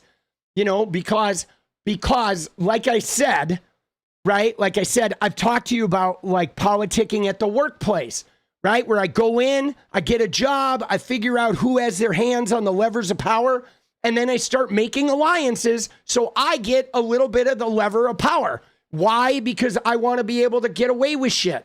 I want to be able to be on my phone without getting in trouble. I want to be able to be late for work without losing my job. I want to be able to tell a table to fuck off without getting fired. I want to be able to color my hair or paint my fingernails or have a nose ring. And in order to do that shit, I have to be entrenched with the power system at the workplace. So then you have to infiltrate it and you start making alliances and shit. And there is a little bit of bullshitting that goes on in there. I mean, if you do it well and you have integrity, you try to make your alliances based around things that you really value, and you don't fucking want to like sell your soul to do it. But there is bullshitting involved. There is a lot of like coming in and seeing the person in power wearing a shirt. You can tell they're insecure, and you go up and are like, God damn, that shirt looks great on you, man.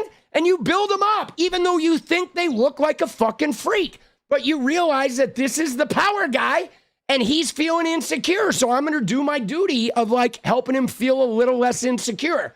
And then, when I tell that table over there to fuck off, he's going to go cover for me, and he's going to comp their food and not be mad at me afterwards.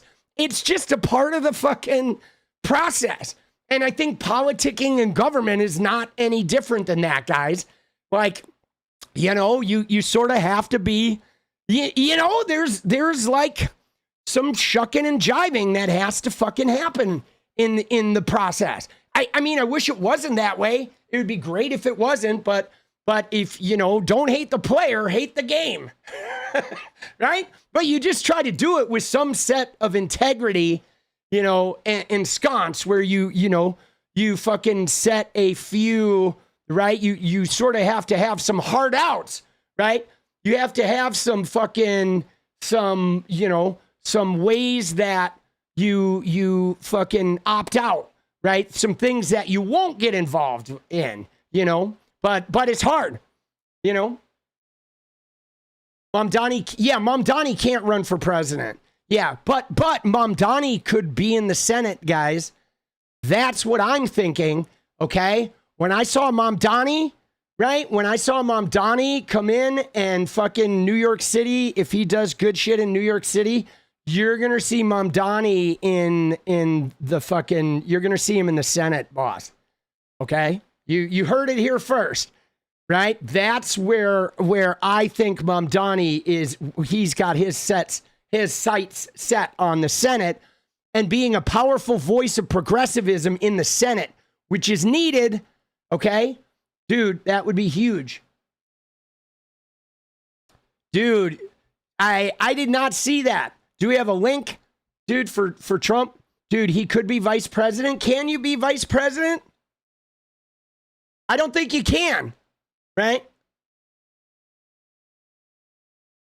I don't think you can, because you can't be president if you weren't born in the U.S. So, and a vice president could become president. But Speaker of the House can also be president. You don't need to be born in the U.S. So it is, you must be a natural born U.S. citizen, right? To be vice president, resident of the U.S. for 14 years, okay? And they're the same, right? Natural born citizen. So yeah, he cannot.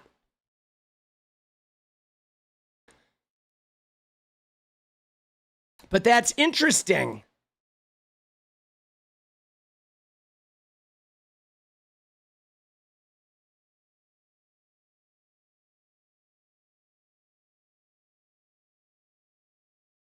I was looking at the House Speaker, right?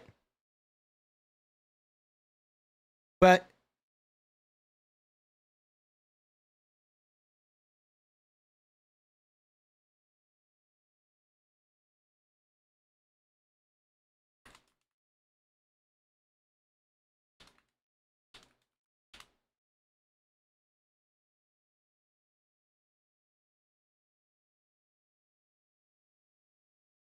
so here's where it gets ambiguous, right? Can a non-citizen Speaker of the House become president? Or would they get passed over?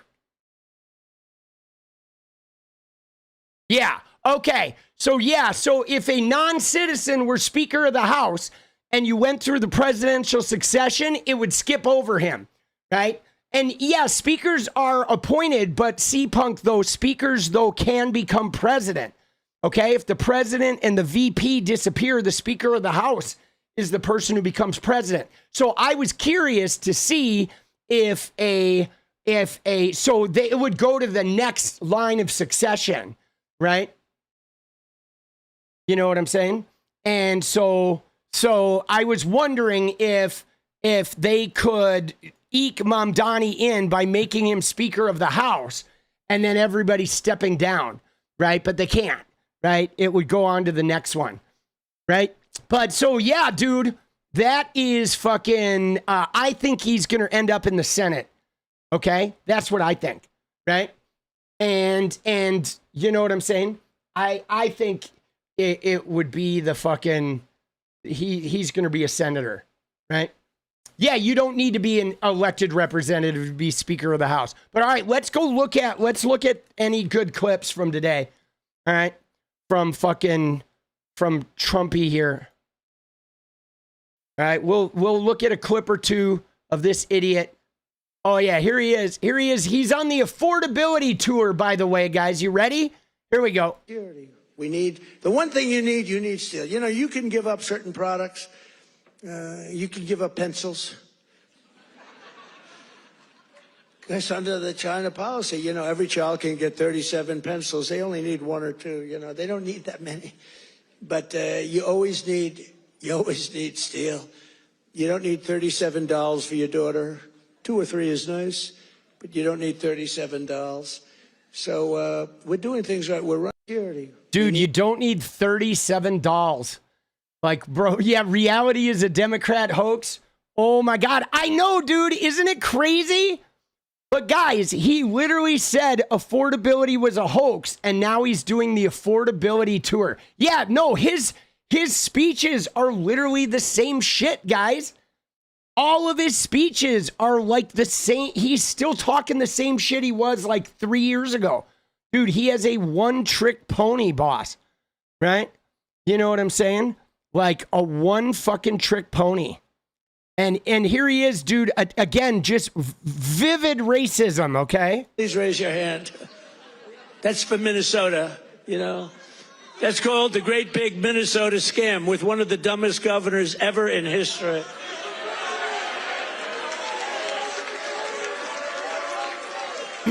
I love this Ilhan Omar, whatever the hell her name is, with the little turban. I love her. She comes in, does nothing but bitch. She's always complaining. She comes from her... Dude, it's funny. Like, isn't it funny hearing him, like, they're all cheering him on? Dude, he sounds horrible. But he says she does nothing but bitch. But, like, dude, the biggest bitchers in the whole world are the right wing, bro. They bitch. They bitch about the courts. They bitch about the elections. They bitch about IDs. They bitch about, like, accountability. They bitch about a gay kiss. They bitch about Jimmy Kimmel. They bitch about fucking, you know, Stephen Colbert. They bitch about, you know, Stranger Things. They bitch about the demons. They bitch about the devil. They bitch about their grade. They bitch about how they had to bake you a cake. They bitch about having to do their jobs. They bitch about having to pay their taxes. They bitch about, you know, everything, bro. They bitch about having to wear a mask during a pandemic. They bitch about vaccines. They bitch about getting sick when they don't get a vaccine, right? They bitch about, right? Dude, there's just no fucking, like, there is never a moment that they don't bitch about. Dude, there's never a moment, bro. They bitch about trans people. They bitch about gay people. They bitch about black people. They bitch about immigrants. They bitch about Mexicans. They bitch about, you know, Puerto Ricans. They bitch about Cubans.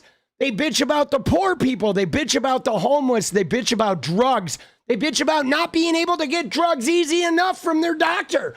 They bitch about health insurance. They bitch about Medicare for all. They bitch about Obamacare. They bitch about getting denied health care.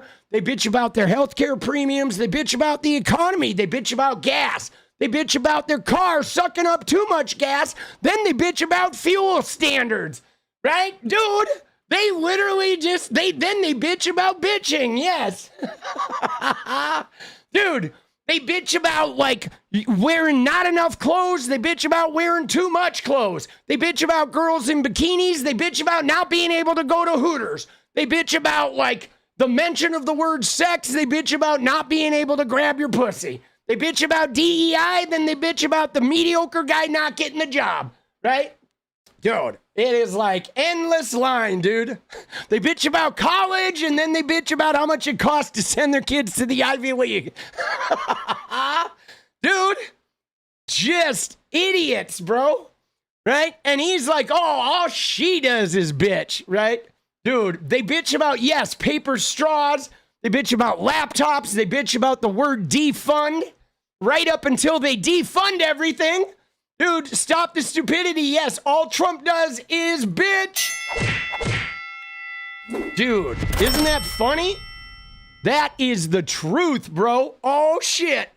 Country where, I mean, it's considered about the worst country in the world, right? They have no military. They have no nothing. They have no parliament.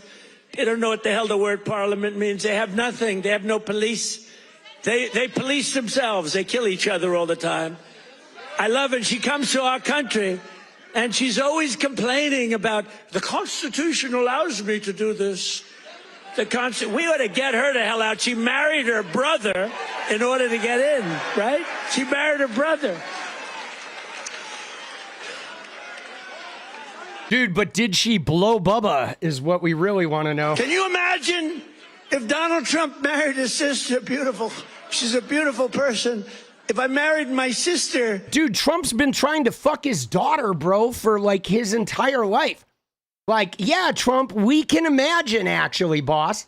Right? I know she didn't marry her brother. Dude, who did she marry? You know she didn't marry her brother. But, like, who is her fucking husband? Let's get the straight dope here.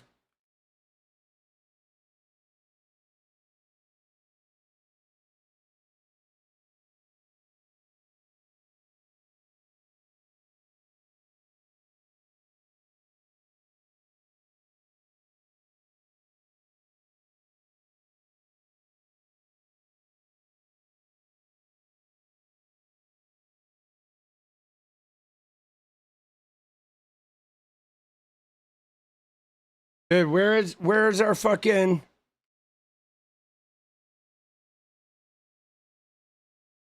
Oops.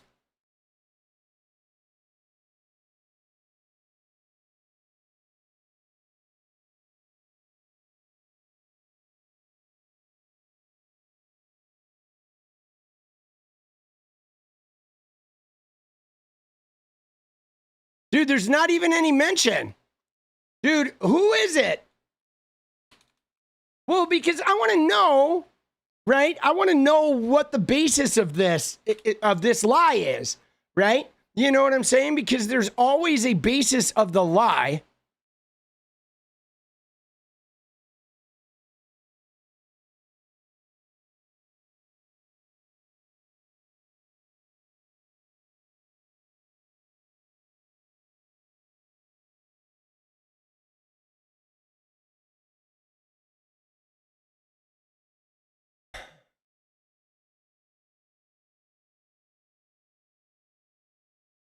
Because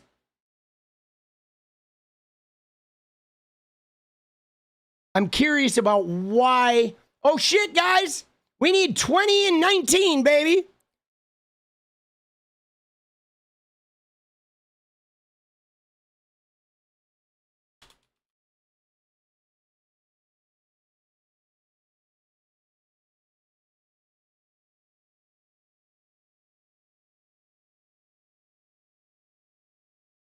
Let's go into AI.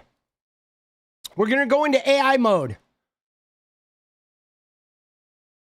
So he repeats the claim that she married her brother to enter the U.S. illegally, and there's no verified evidence, okay? So it first surfaced in conservative blogs during 2016. He's revived the claim in speeches, all right?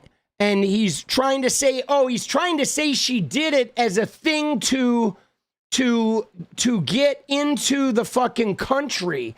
He is, I mean, dude, this is a or fucking eating the cats shit, okay, is what it is. Dance, dance, dance, let's go.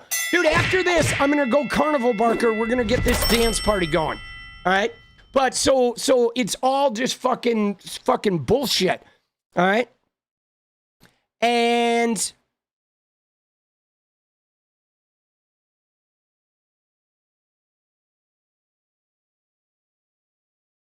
so there is no fucking sibling proof. All right, so it is literally just something he made up, right?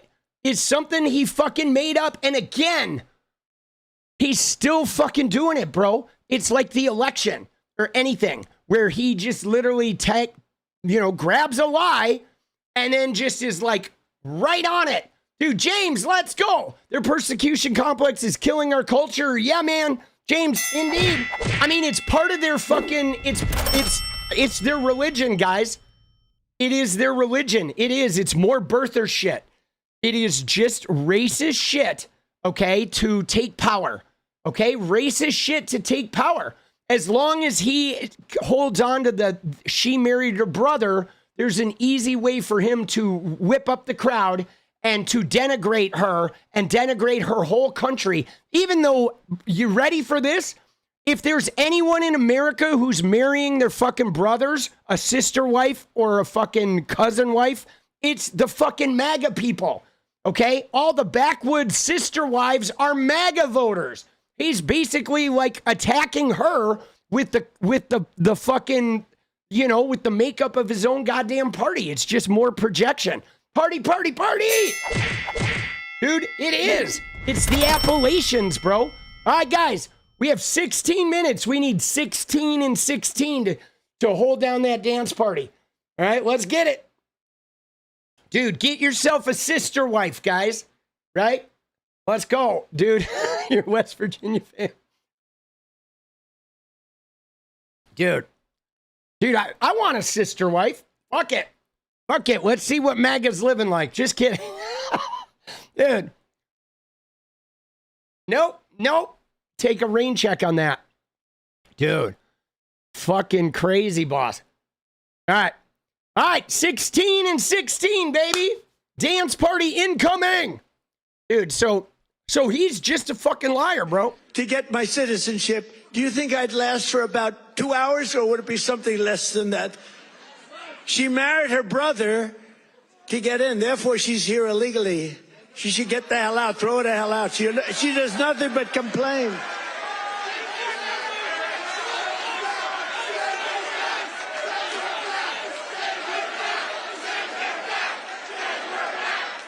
See, again, dude, think about this, guys. The president, whose job is to work with the congressional representatives, he goes up and takes a podium to whip up his people to scream, to send back his, political opponents, on the base of racist projected allegations. He is literally so vile. And this is why people compare him to Hitler, because this is the kind of shit Hitler did. Okay, Hitler did this shit where he went up there and he tried to weaponize everyone against everybody. All right, 14 minutes, baby.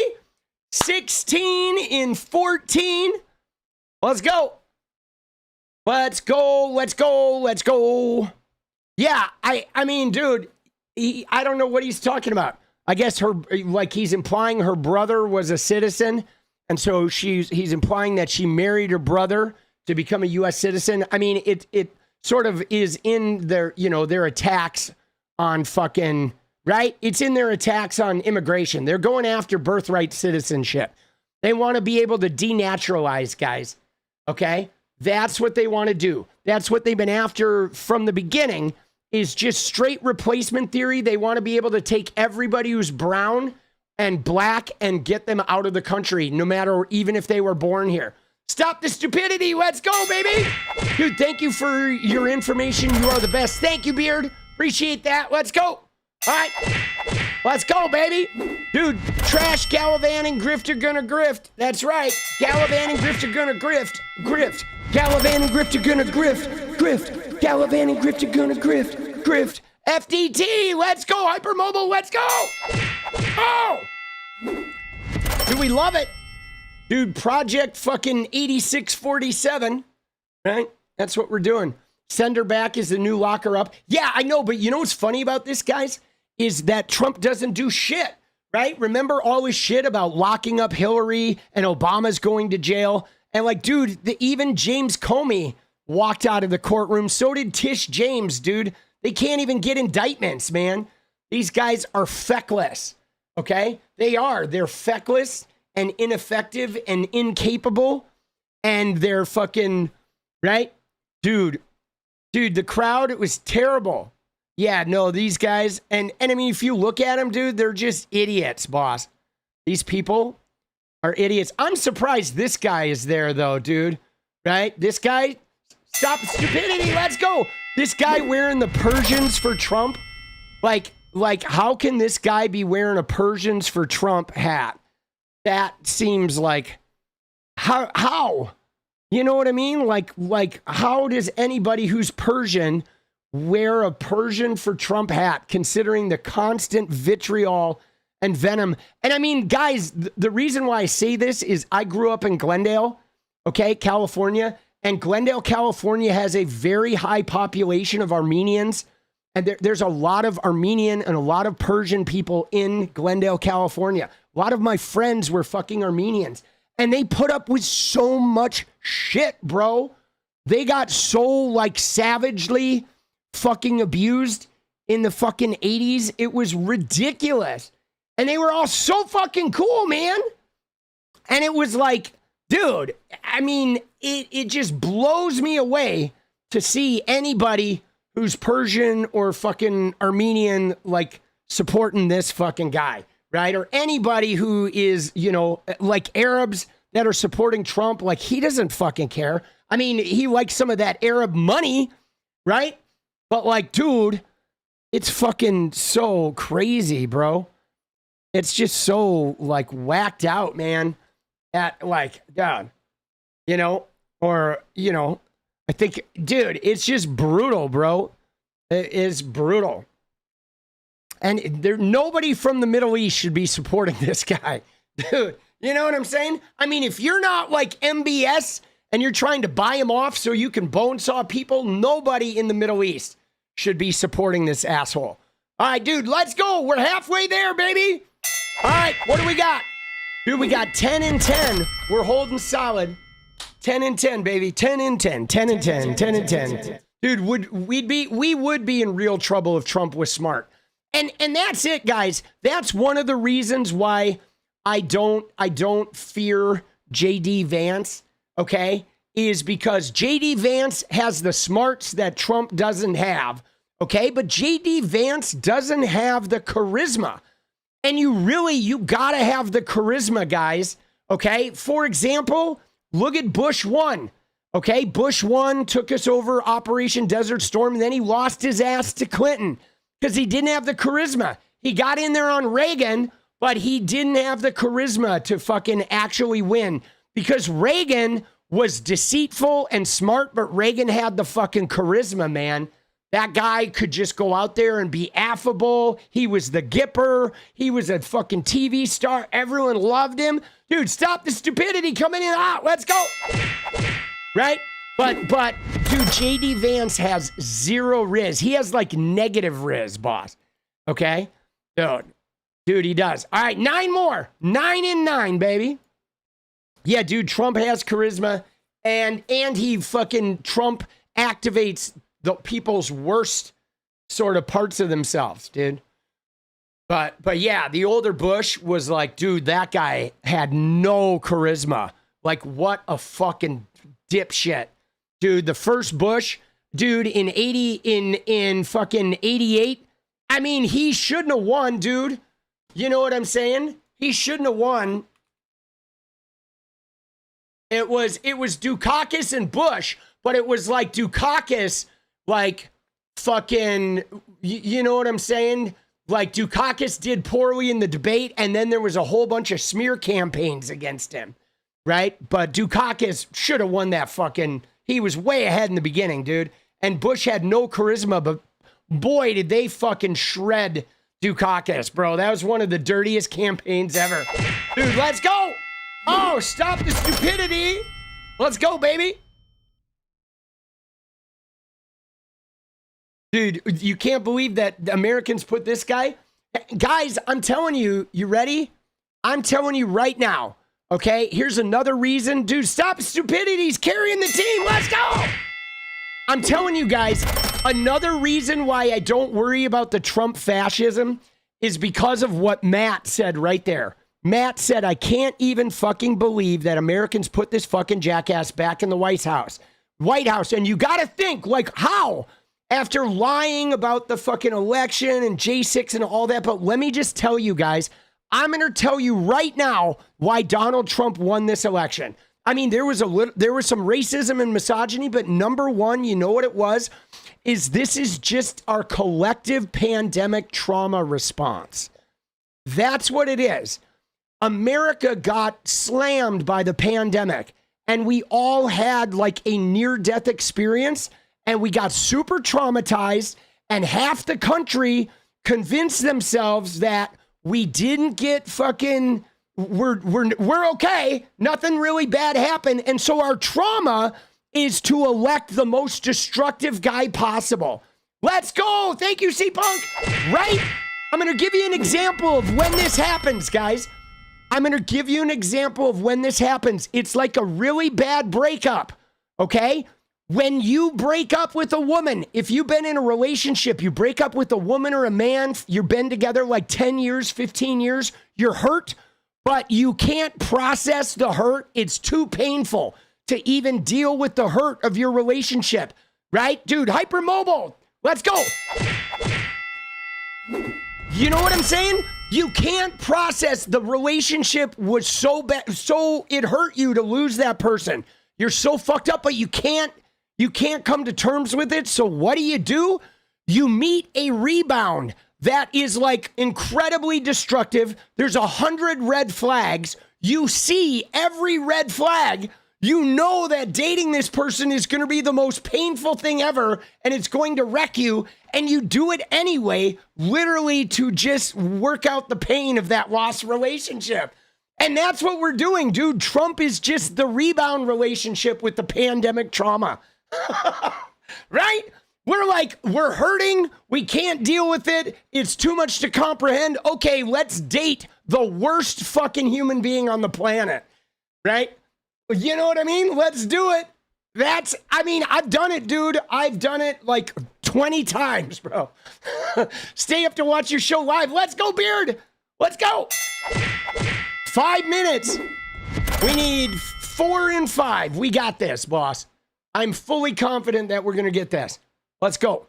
Dude, it is. It's a trauma response. Dude, let's go. 222 from Uncle F. Thank you, boss. Let's go, baby. Dude, trauma response. He really, I mean, dude, I think if we were to look at the very worst people on the planet, guys, I believe that there are 4 people that are the absolute worst fucking people on the planet. Okay? There are 4 people. Dude, Donald Trump, Benjamin Netanyahu, Vladimir Putin, and MBS. Okay? Those are the 4, and they all like will fucking bop each other's knobs, dude. Drew Ladd, let's go, baby. Those, to me, those are the top 4, dude. The 4 worst people on the planet, right? Yeah, see, Peter Thiel's bad, but he doesn't have the power completely, right? So that's why Thiel is like, him and Elon Musk are second rates because they have to buy the power, but then it's unpredictable, right? You know what I'm saying? Because Thiel and Elon are up there, but they have to buy the power, and then they don't actually control it. But, dude, Trump, Putin, Bibi, and MBS, dude, those are my top 4. And then underneath it would be Stephen Miller, Peter Thiel, Elon Musk. Okay? Those guys are up there. The fucking Rupert Murdoch, right? The Cook brothers, right? The fucking DeVos, the entire DeVos and Sackler family. You know, I mean, maybe the Sackler family goes up a little bit higher. Dude, because like some of these guys like Yarvin, those guys don't really have any power. You know, those guys are fucking clowns, bro. Orban, yeah, Orban though is like, he doesn't really have that much power either. He's got power in his little space, but I don't think he has much international power. Dude, let's go, baby. Huckabee, dude, what about Nancy Mace, bro? She's got to be up there. I'm just kidding. Dude, Nancy Mace. Oh, shit. All right, guys. 2 minutes, baby. 2 and 2. Dude. Oh, shit. Dude, I think really the worst person on the planet right now, guys, is Erica Kirk. Okay? That's my vote. Erica Kirk right now is the worst person on the planet, dude. The fakest. Like, nobody, like, makes me fucking want to, like, kick a door open like Erica Kirk does. Dude, she's so fake. She is such a fraud, bro. Like, the sound of her voice, and she's, like, you know, takes 5 minutes between every ridiculous fucking statement that says nothing. Stop the stupidity. She's the ultimate DEI. She became the CEO of a company that she fucking doesn't even tend to, simply because her husband owned it. Like, talk about, like, the cringiest DEI grossness. Dude, there it is. There's 20. Let's go. We made it. Looks like we made it. Woo! Dude, the Kirk widow. Yeah, she does take the cake. Let's go, Uncle F. Appreciate you, boss. Dude, yeah. Here you go. You ready? You ready to see my Erica Kirk impression?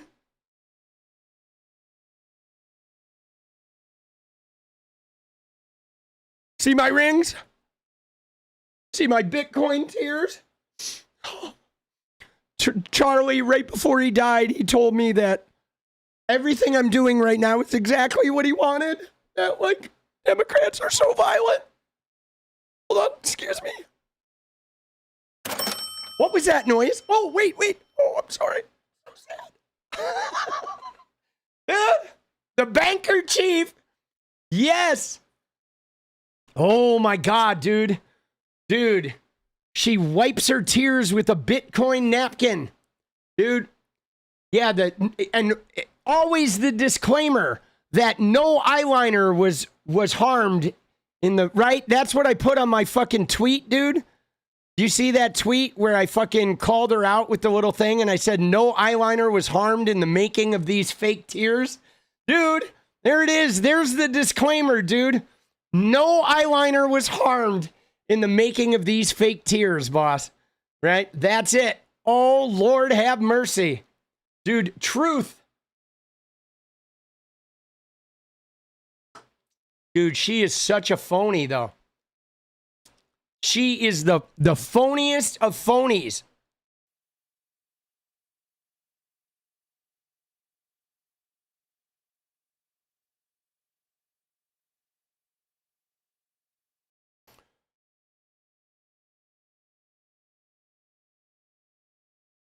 Dude, oh, here we go, dude. You ready?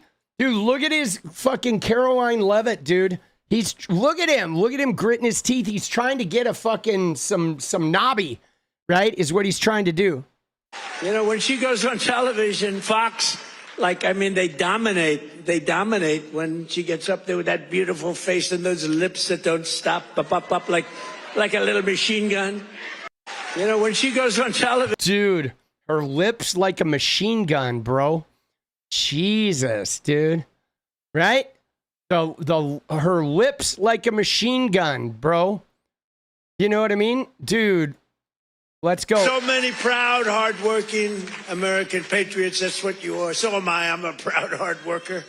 I'm a proud patriot, but you're Dude, he is not a hard worker, dude. Dude, he is the laziest fucking guy a on the proud planet. patriot. Thank you very much, everybody. It's a great reception. You know, we're on to expose what happened recently when we took over. You know, it's 10 months, and already we have the largest investment ever made in the history of not our country, Lies. of any country anywhere in the world. Think of that. Dude, it's total lies, bro. But let me begin by wishing each and every one of you a very Merry Christmas, Happy New Year, all of that stuff. Remember when I started in 2015, I made my first speech, and I said, we're going to bring back Christmas. Remember, the radical left wanted to get rid of the word Christmas. I said, I don't think that's going to work out. Dude, nobody ever wanted to get rid of the word Christmas, right? They just use the word happy holidays, right, to include other people, right? Dude, he's so funny. It's like all their shit is like made up shit, right? Their entire worldview is like made up enemies, just like their entire savior complex is a made up God. Like they just live outside of reality, dude. And we did it, and now everybody's saying Merry Christmas again. Dude, yeah, I mean, dude, people have always said Merry Christmas, right? It's our favorite pagan holiday. Like, come on, man. What are we talking about? But can I just say, while we look at Caroline Leavitt here, okay, when we look at her, dude, she doesn't have any lips, bro. What is he even talking about? Okay, if we look at Caroline Leavitt, dude, this woman has no fucking lips, bro. I mean, she's got a bit of a bottom lip, but dude, her top lip is non-existent. Dude, this woman has terrible fucking lips. What is he even talking about with her? You know what I'm saying? Like, dude, her lips are fucking, they're like a blow-up doll where like the top lip is just missing something, boss. You know what I'm saying? Like, come on, bro. Give me a fucking break. And how many nose jobs has she had? Like, holy shit, dude.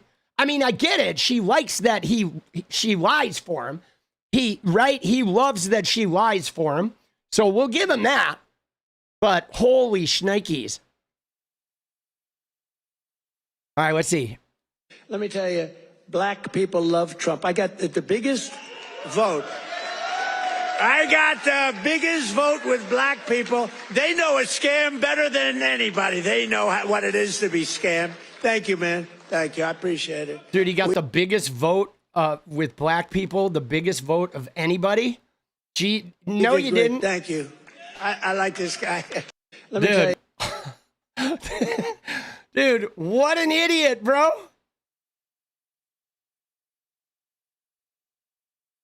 All right. Dude, I mean, dude, he's doing the same shit. Do we have any transgender for everybody? I mean, did he not do a transgender for everybody?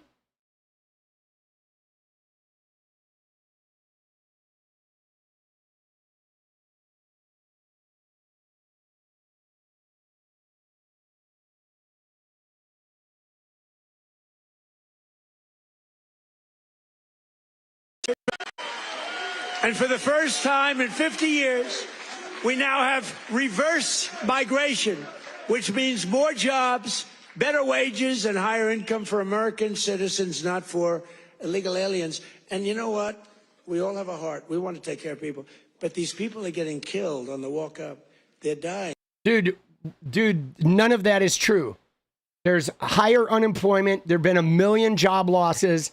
Nobody's getting better wages. It's hard to find a job. There are no fucking jobs. AI is taking over. Dude, what a clown. Dude, I can't wait until MAGA wakes up on a fucking, picking strawberries. And they're like, shit, how did I get here? Right? Dude, he's such a fucking liar, bro. But where's the transgender for everybody? We know it's got to be in here, right?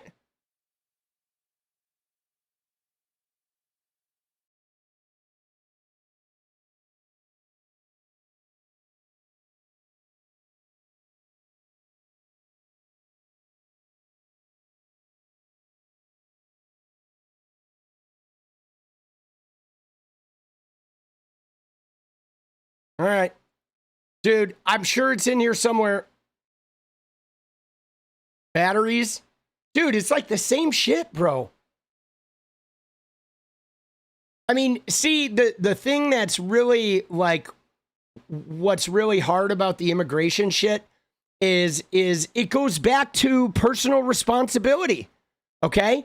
You know what I'm saying? It really goes back to personal responsibility. Because guys, it is not a situation where a bunch of immigrants came to America and took all the Americans' jobs. That is not what happened. What happened was factories started moving, okay? Factories started moving to China, and they started offshoring. They started going to China. They started going to Mexico. And when that happened, the American population stopped wanting those types of jobs. Once they got out of factories, they were like, God damn, we don't want to go back to factories. And then when factories showed up, nobody wanted to work those jobs anymore. That's really what happened, is Americans got a taste of a job without a factory job, of a life without a factory job. And they were like, holy shit, we don't want to work those jobs anymore. And so then whenever a factory job did appear, none of the Americans wanted it. And then eventually what happened was, you know, people would come from South America and come up here and work in the factories. And the same happened in like food processing, meat deboning. You know, there were all kinds of jobs that were like assembly line, high pressure, high stress, low pay, super like your hair's falling out kind of hard work that Americans just didn't want anymore. And the same with construction. Americans just didn't want to do this shit. Americans wanted to work in .com businesses, or they wanted to have their own internet store, or they wanted to then become a YouTuber or social media, or they wanted to work in advertising, right? The Americans wanted to go to college and they wanted to have cushy six-finger jobs where they did creative shit, right? And they didn't fucking, you know, stand in an assembly line pushing the same button and moving a fucking, a prefabricated piece of something or other for 12 hours a day, right? You work in a factory, good, man. I mean, if you like it, more power to you. But most Americans just didn't want those jobs anymore, right? You know? You know? And now, like now they're like, oh, we want to bring these factory jobs back. But I just don't think Americans want factory jobs anymore, okay? I think if you bring nothing but factory jobs back to people, I think people are going to be like, fuck, we didn't want to do this, you know? But Donald Trump doesn't want to bring factory jobs back to people. He wants factories to come back so they can work them with robots and the companies can have no workforce because robots don't ask for time off. They don't like want sick leave. They're not going to sue you. They're not going to, right? You know what I'm saying? You work in a factory. You don't want to work in a factory. Well, there you go. Yeah, my parents worked in factories. Dude, they hated it, man. Right? Yeah, no, they're going to bring automated factories. And that's what they want to do. They want, because robots, you know, no sexual harassment lawsuits, no fucking workers' comp cases, no, right? Yeah, dude, I never worked in a factory. I didn't. My parents worked in factories, and that taught me that I didn't want to work in a factory. I mean, it was really grueling, guys, because the thing about factories is, and those of you who work in them, they're really ruthless, okay? Like manufacturing jobs where like you had a quota that you had to fulfill, and like if you didn't fulfill the quota, they would like dock your pay and shit. Right? Or if you needed time off, they'll fucking dock your pay. If you fuck something up, they'll like dock your pay or punish you with hours or move you to an undesirable spot. Like the whole work environment was like, you need to hit your goal or we will punish you. It was like, it's not like if you don't hit your goal, you won't advance. It's like in manufacturing jobs, if you don't hit the goal, you actually get punished. Right? You know what I'm saying? They were fucking brutal, right? You know, just brutal shit. Yeah, it was very prison-like.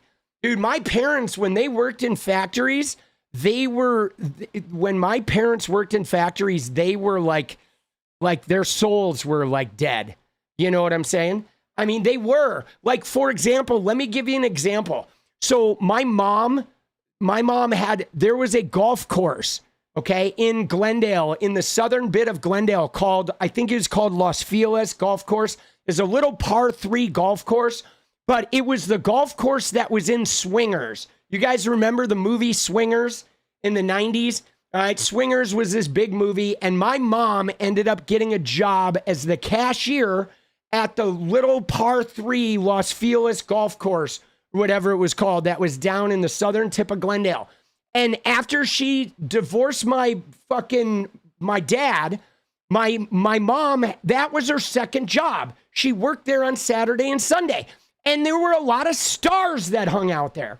Like Sylvester Stallone used to go there all the time, and other Hollywood stars, because it was really like, it was like a cheap, sort of like cool, stars could go mingle with the public golf course.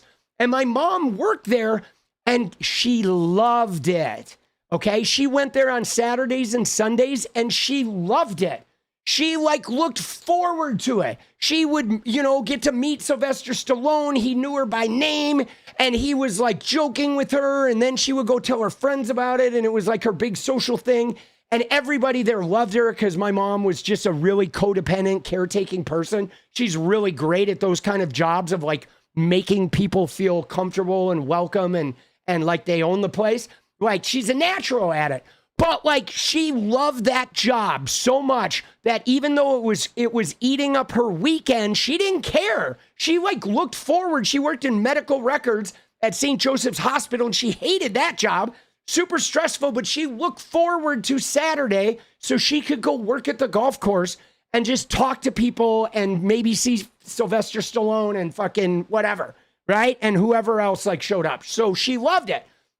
But like, the point being that when you have a job that you love or look forward to, it does something to you that like makes you feel like energized and passionate, and everything about your life, like the food tastes better and everything you experience feels better. But like, dude, when she worked in a factory, like, man, she did not have that. She had like 0% of that, like negative, like she dreaded going to work, dreaded it. You know what I'm saying? She would wake up and like when she was getting ready for work in a factory job, dude, she just looked like she was going to the gallows. You know what I mean? And like, that's kind of like, sort of the fucking, the thing that like why those factory jobs, I guess, are not really a fucking like this thing that people want. You know what I'm saying? And yeah, they do create a lot of pollution and shit. Now, what's funny about it is you may say, well, why would we want the immigrants to work those factory jobs? Right? And the thing is it's not like we want the immigrants to have to work those factory jobs. But I think with some of the immigrants, they are coming from parts of the country where their world is so hard, and they live in a town or whatever in a part of, South America that's so poor or so struggling that for them, the factory job feels like an upgrade. Okay? It's easy. It's repetitive, but they're like okay with the repetitive nature because their kids are going to a good school. They're making enough money to send back to help their family. And so like an immigrant can come here and work a factory job and they have a totally different experience for a while. Yes, eventually they probably outgrow it as well. But the point being is like to some of the immigrants, that job is a step up. And then they get out. And what's more though is some of the people that come from South America have been farming or working a lot more physical jobs. They're sturdier than us. So some of them don't break down as fast in a factory environment, because they're coming to the country with a little sturdier physique, man. They having done physical labor and having lived without all the pamperings that we have here in America. You know what I mean? And like, dude, I don't know. I think like saying factories are good is stupid, dude. Yeah, overuse injuries are bad, man. You know what I'm saying? Dude, yeah, it's like the factories, it's just hard shit, boss. I think the robots working those is not a bad idea, but we do have to address how people are going to make money, you know? You know what I'm saying? And you know, you're right. This admin does not want you to have the job you want. They want you to fill the jobs that are good for them, right? Like this admin wants young MAGA men to go out and be construction workers because it's an honest, hard day's work. But they don't care if you like that shit or hate that shit. They just want to be able to exploit you so they can make money building houses, right? That's what they want. These real estate guys want to build houses, and they want it so landlords can then siphon a third of your income for life and keep you renting, and they want you to build it for them the same way that the black people built the fucking manufacturing industry in the cotton fields, right? Same shit. It's no different, right? They want you to go work their shitty jobs so they can fucking exploit you for the rest of your life. Dude, it's fucking bullshit, boss. All right. Dude, oh, here we go. You ready? 2.9. Look at that. Our prices are coming down. Their prices, it's a hoax. Oh. Remember they said the Inflation Reduction Act. Remember that? Billions and... Yeah, dude, the Inflation Reduction Act, we went from like 9% inflation down to 2.7, and now we've gone back up, Trumpy. You fucking dumb shit. Billions, hundreds of billions of dollars. Dude, you notice when he said it's a hoax, nobody in that room said a word? Look at this shit. Watch this. Prices. Ready? It's a hoax. They're just... No cheering. Right? Listen to how quiet people are here, dude. Listen to how quiet they are because prices are not down. Guys, I paid $20 for a fucking ribeye steak a couple days ago. $20. 20 for a ribeye, bro. This is like at best a $12, $13, $12.99 piece of meat, boss. It's $20. Dude, I had to go to Trader Joe's to get it that cheap too. But it was insane, okay? It was insane. Like, wow, bro. And their prices, it's a hoax. They're just, remember they said the Inflation Reduction Act. Remember that? Billions and billions, hundreds of billions of dollars. The inflation... And after they got it approved, because we had a few Republicans that went along with that whole hoax. Dude, no, not a sound, bro. Right? Not a sound, boss. All right, moving on, dude. I know there's a transgender for everybody in there somewhere, but, right?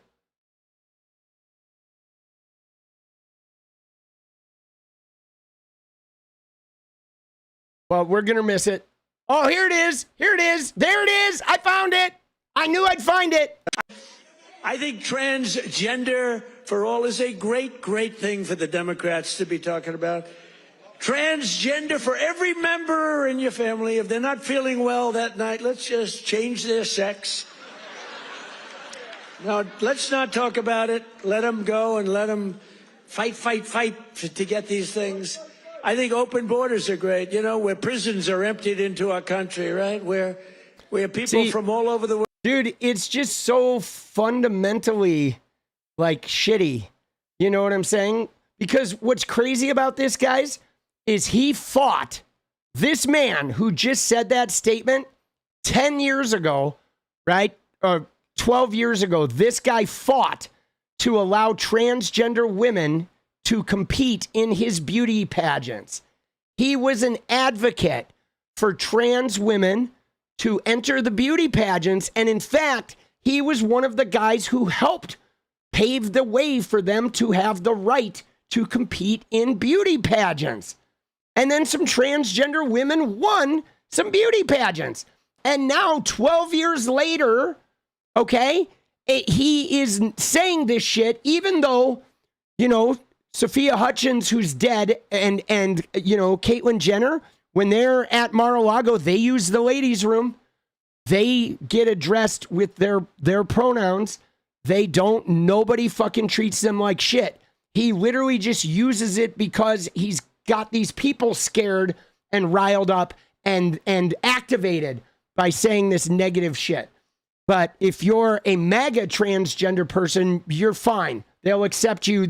You need to know your place, and you need to denigrate all the other trans people. Okay, you ordered your transgender dude. I'm still waiting for my transgender. He said for everybody, but I haven't gotten any yet.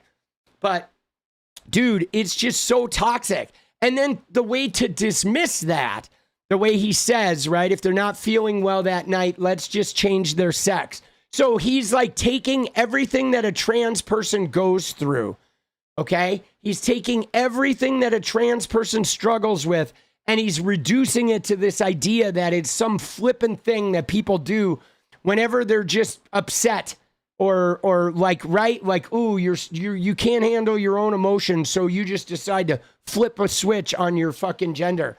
It's, or your sex. It's so dirty, dude. You know what I'm saying? It's so dirty. It's just so grimy because he's a bullshitter. He's lying. He's like, he doesn't even believe in this shit. It's just a political point that has won them some votes from some really xenophobic religious people. And so he just goes there and fucking pushes the button to get them activated, right? So dirty, man. All right, I'm done. Done with you, Trump. Fuck you, boss. All right, now we're moving on, dude. 𝗙𝗪𝗏, baby. All right, I'm going to go to the bathroom, and then we're going to come back, and we're going to look at a little 𝗙𝗪𝗏. We're going to look at 𝗙𝗪𝗏, and we're going to look at what I believe is like, dude, it's central to Trump's huge failure right now, dude. It is. Like, her and Milo are both like playing on the same fucking wavelength right now, where they are dismantling the Trumpism angle of the MAGA movement, dude. Dude, it's so good. It is so good, boss. I'm serious. I love what 𝗙𝗪𝗏 is doing, dude. I do. I'm a little nervous. I'm a little nervous about who's going to fill the void, okay? Because there is a risk here, guys, okay? There is a risk that the way Tucker and Milo and Candy and the like anti-TPUSA crowd are sort of dismantling MAGA, they're reducing their political power.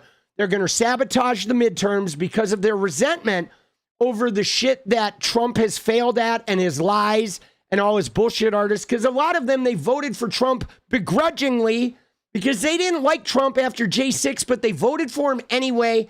And under this idea that maybe he was going to do that America First super Nazi shit. And he's pretty much failed because he's a Trump first, right? And a Trump's, Israel first because Netanyahu is Kushner's family's good friend. So they're super disappointed in him and they're resentful and they're going to take it out on him.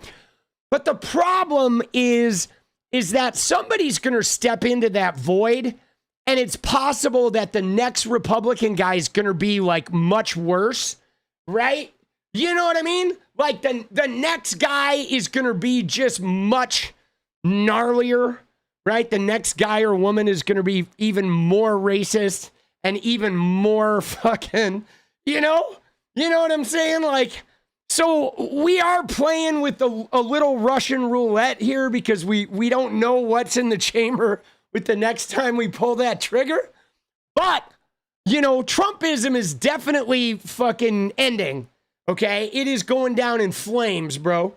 And I am banking on the fact that whoever does rise up is going to create such a fracas that woke 2.0 is going to come in and we're going to wipe the floor with them. Like woke 2.0 is going to be, you know what I mean?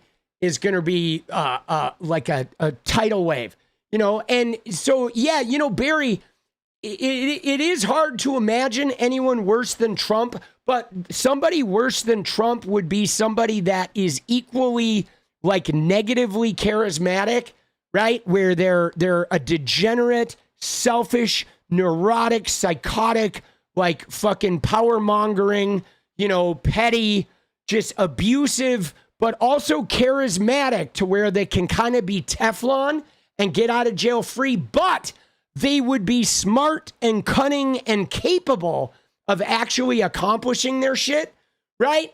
Like when you look at, you know, historically, the people that have, because Trump just is not capable, okay? He had the Teflon and he had the charisma and the negativity and the incite the worst things in everybody, but he's also not capable.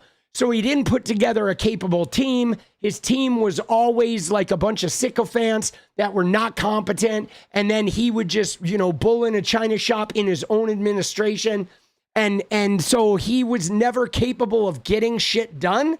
So he's going to just destroy his own shit because he's not really ruthless enough, because he's so vain that he can't, a low approval rating really bothers him, right? Trump. So when his approval rating gets low, he goes into people-pleasing mode. And I think the real dictators, they never go into people-pleasing mode. They go into fuck you mode, right? And in a ruthless sort of way that like he's not really like ruthless, right? He's more gutless. You know, he's a scared fucking crowd-pleasing turd that, you know, like, you know, mimics a ruthless person, and he talks that way, but he's too gutless to carry it out. Yeah. All right. I'll be right back. Hang tight.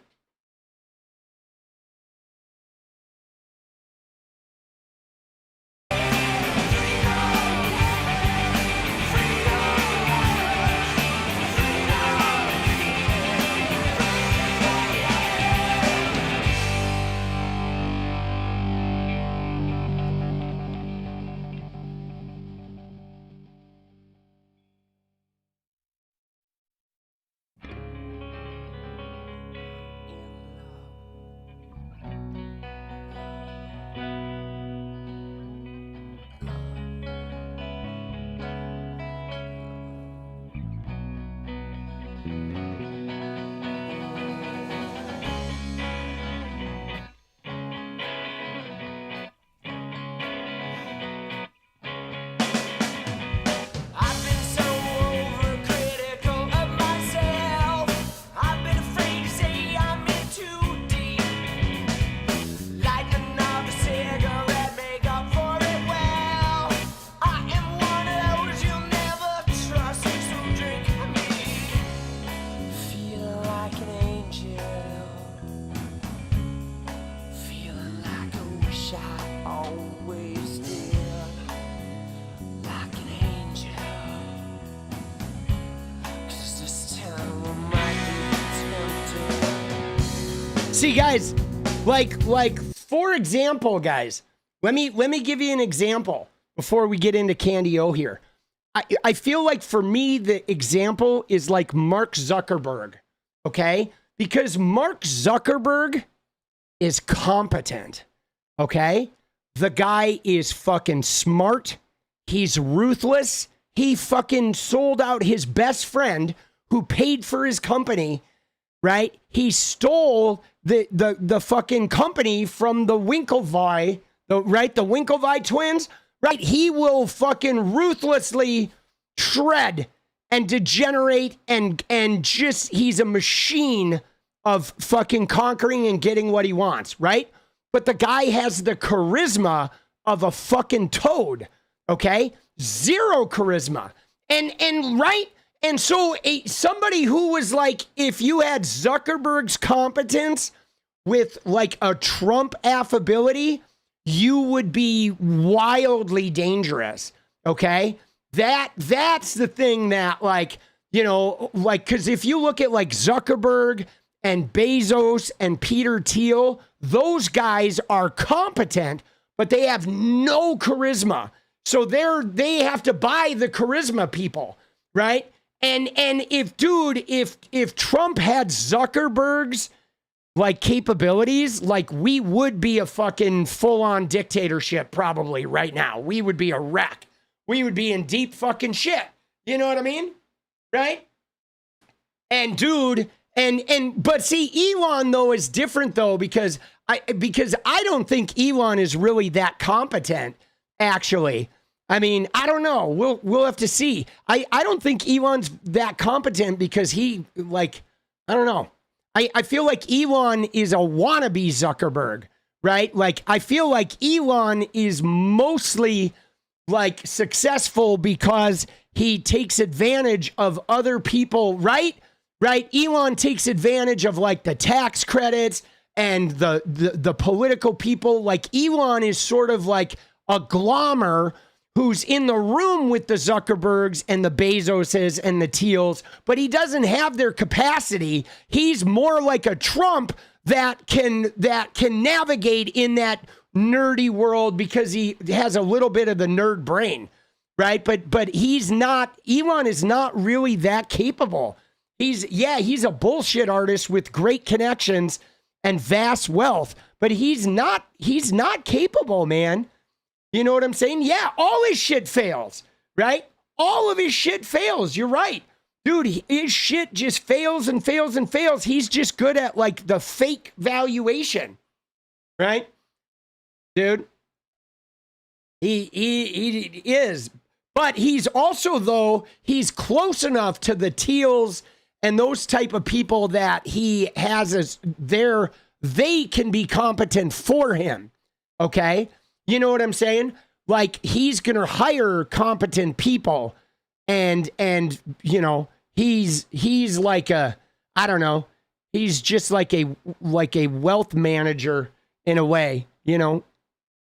All right, let's watch this Candy obit though, guys, because right here, okay, what we're about to watch is why Candace Owens is going to be successful at gutting the MAGA movement. You're about to see why Tim Pool had the meltdown, okay? Because she doesn't even really talk about Tim Pool here. She just put Tim Pool on the thumbnail, and she talks about Milo, but mostly what Candace Owens is talking about is that Trumpism is dead, okay? She is taking the message to Trump voters and to the MAGA movement that says Trumpism is dead. Trump's a liar. He's essentially the deep state. He lied about Epstein. You can't trust him. He's selfish. He's never going to do what he says. Him and all his cronies are untrustworthy. They're not America first. They're selfish. And they're going to fuck you over. So you need to not believe in them. That's her messaging. And then she's attaching that same messaging to TPUSA and saying, wow, they're crooks and they're in cahoots. And she's sort of attacking the Zionist Christian sort of thing. And she's doing it because she recognizes the power vacuum. Okay. And yeah, dude, Candace does have charisma, dude. She does. She's a good speaker. She's charming and she's, you know, smart enough to manipulate well. And she seems very smart to the MAGA people. Even if she doesn't have all the proof, she presents just enough proof to win over the hearts and minds of the QAnon and the 4chaners. And she's ruthless. Okay? She is ruthless. She is, dude. She is ruthless. You think she's pretty? She's attractive. She's certainly not unattractive. You know what I'm saying? Right? Dude, let's go. All right, but watch this though. Because she does a really good job here of dismantling, right? She does know her target. Absolutely. Are you ready? Here we go. I think this little segment we're about to watch here is great. Okay, this little segment that we're about to watch right after her little preborn, whatever, her little fucking, we're going to get rid of her little ad thing here. Okay. But dude, she's got the MAGA number. Okay. She's definitely fierce. I mean, guys, you know, my thing is this. Okay.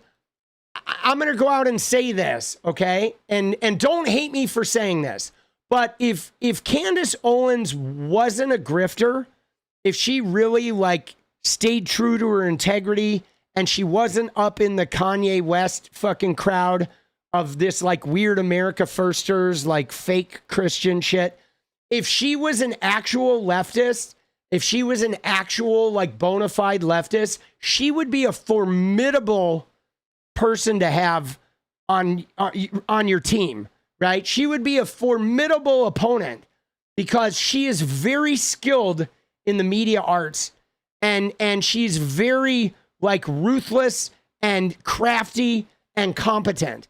And the downfall is that she is, you know, she is a Trump-like figure, okay, where she's really out for herself, but she's able to make it seem like she's looking out for everybody.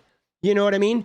And now I would not be surprised, guys, if she's thinking that she could be president, okay? I know it sounds crazy, but you know, Kamala Harris didn't do it, and everyone thought Michelle Obama maybe could win the presidency, and a lot of people have thought that a woman presidency might be a conservative. I think she is thinking she might be the first female woman of color to become president as a reality TV star. That, like, I think she has that thing. She has that level of, you know, ego in her, right? Of thinking that, I think maybe I could get this. Okay? She aims big, guys. Okay? She aims big.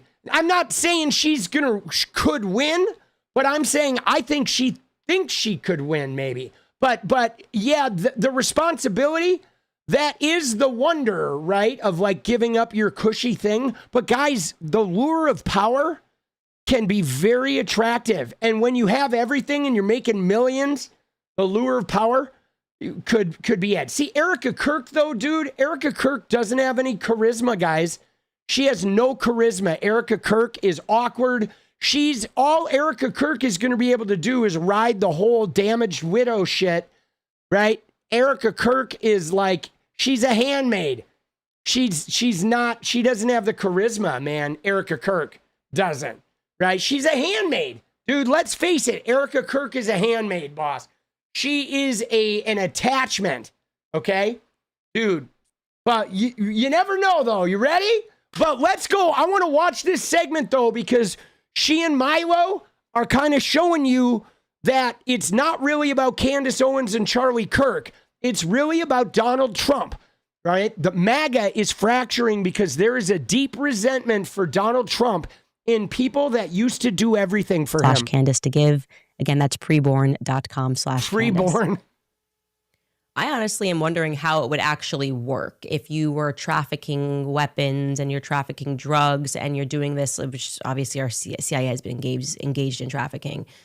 I mean, you could almost argue that that's what they were put together to do, the deep state. How does that work? Like, would you then have random military planes that are coming in and following people? And my imagination would be that probably the opportunity always exists when there's a really big event, right? Because people don't question when there's tons of trucks coming in. Like if it's a Taylor Swift concert, no one's going to question if there's tons of jets that are coming in and there's tons of trucks that are coming in. You just go, this must all be for the big show. Like, or the Super Bowl would be a great event, the opportunity for people to traffic. And companies that have a lot of events would probably provide a pretty sound opportunity for people who are interested in those sorts of things to do that. I'm thinking about that now a lot. What's happening on the Operation Mockingbird 2.0 side is now they are all blaming me for the Here we go. upcoming midterms. We're not going to win midterms. Like, we're not even close to that right now. But when that happens, it's definitively going to be Candace's fault. It's so Did you notice what she said there? When that happens, right? I mean, it's like they've already accepted their fate. the upcoming midterms. We're not going to win midterms. Like, we're not even close to that right now. But when that happens, it's definitively going to be Candace's fault. It's so ridiculous. I couldn't care less. Tim Pool has been one of these people that is crying a lot. So he hosted 𝗲𝗡 𝗙𝗎😶on his show. And first and foremost, he called all of you stupid. He said, he explicitly said, I am saying that people that watch your show are stupid. Because they're not accepting the Fed slop, and that they will not just eat the Fed slop that we are trying to give them. And then it was funny because later on in the show, he kind of lamented the fact that he lost a bunch of subscribers to his show because he attacked me, even though I never attacked him back. But he didn't put two and two together, which would imply that that means that people who are watching your show were also watching my show. So you're calling your own fans stupid, which is probably why they unsubscribed. Regardless of that, 𝗲𝗡 𝗙𝗎𝗶 breaks down the real reason why people are upset, the real reason that if we lose midterms, who we should be pinning the blame on. And he's come up with a way more compelling understanding, which is how we're all feeling. The person to blame if Trump loses midterms, if Republicans lose midterms, might be Republicans. It might be Trump. Here is what 𝗲𝗡 had to say, and I will add that he is sitting also with George Santos, who joined them. Take a listen. Jeffrey Epstein, as Bannon has said, and who would know better than him, it turns out. You're going to quote Bannon, who consulted for Epstein? I just said who would know better than him, as it turns out. I just want to make that very clear for everybody listening. I just said who would know better, as it turns out. He said that Epstein was the key that picks the lock, right? Of all of the kinds of things that people are asking, like, what is going on here? Why is this like this? And why is it? Epstein was one of the central ideological planks of MAGA teleology. Like, why does the world work like it does? Why do things look weird? Why do those people keep getting away with it and those people keep not getting away with it? Jeffrey Epstein was considered by everybody who voted for Donald Trump as a central pillar of understanding that we would unlock, and it would be like a code where bits of the universe would get like decoded. It's true. Like, oh my goodness, it's because of that judge. It's because of that. And they were convinced that it was all on the Democrats, too. Everybody had that expectation, and there isn't one person who voted for Donald Trump who did not want and did not expect the Epstein files to be released immediately, in full, unredacted. I did not have that expectation. I did not vote for Trump. Okay, fine. For Everybody that. except George, of course. No, that's not true. Of course. There's so many people. I voted for Trump for many other reasons other than that. Stop it, grow up. You think that puts food on the table? Grow up. Oh, come on. Dude, Santos is an idiot, bro. I mean, first off, if you're a gay man voting for Trump, you're an idiot. It's about egg prices. Stop it. Come on. Part of the reason that Trump was elected in 2016 was that Hillary Clinton was emblematic of the way that the world was going wrong. The secret elite collusion, Epstein, it was all linked. And people who voted for him the first time and people who voted for him every time since, you can't find me someone apart from George, apparently, who did not want to see the Epstein files. Let me ask you. And I promise I'll wrap up and let someone else go. But when he said,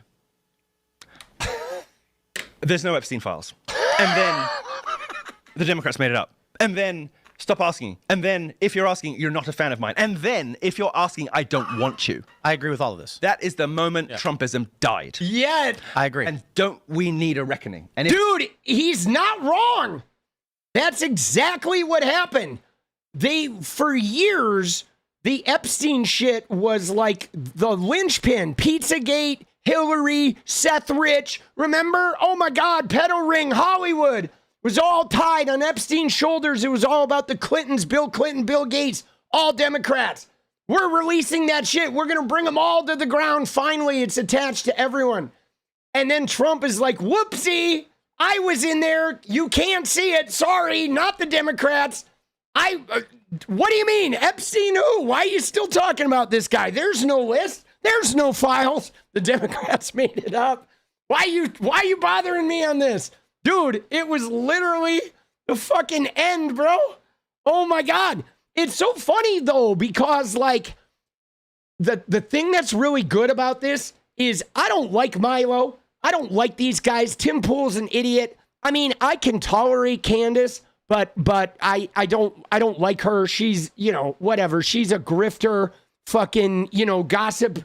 She's a gossip grifter tabloid. All of this shit is tabloid. But the reason why I'm like leaning into this is because they get it. Okay. They know what's going on. And so this isn't just a bunch of upset people, like upset in the MAGA movement. It is real people in the MAGA movement who know that, wow, this shit is dead. So we got to start striking up on our own, right? And see, Benny is bought and paid for, dude. Benny is bought and paid for. And you're probably right, Sleuth. They always knew, but they were riding it while it was still, you know, bringing results. As long as the cash register was hitting, they were riding it. But I think they know now that they have to detach or they're going to lose in the next wave. Like anybody who stays diehard Trump is going to become poor and irrelevant. That's coming. You know what I mean? If you stay diehard Trump from here on out, you are going to end up in the shitter. You are, dude. You're gonna end up in the burning house, right? And so like they're ready to dismantle it, dude. They're calling it out. Because other people are gonna be like, oh yeah, that's true, right? Other people are gonna realize like this is speaking to people. And Tim Pool's like, you know, hey, you took Russian money. We don't even know if you're being honest, Tim Pool, right? Dude, yeah, you're gonna end up like having Laura Loomer. Like when she hit on that Nazi guy where she's like, I got big tits. You want to go home with me? That's what you're going to end up with. Laura Loomer and her Botox face and big tits is going to be all that's left. Her and Caroline Levitt's, you know, Nazi machine gun lips. If that reckoning comes through the obviously, I promise I'm nearly done, the obviously inadequate account from the feds and Turning Point about what happened around, before, and after Charlie Kirk's death, where his ride or die homegirl is asking questions that have exposed some inconsistencies and some questions, and which seem to point to a different etiology for the crime than the one that we're being told. And when everybody from Turning Point looks so sinister, suspicious, and guilty all the time, and they're losing to her.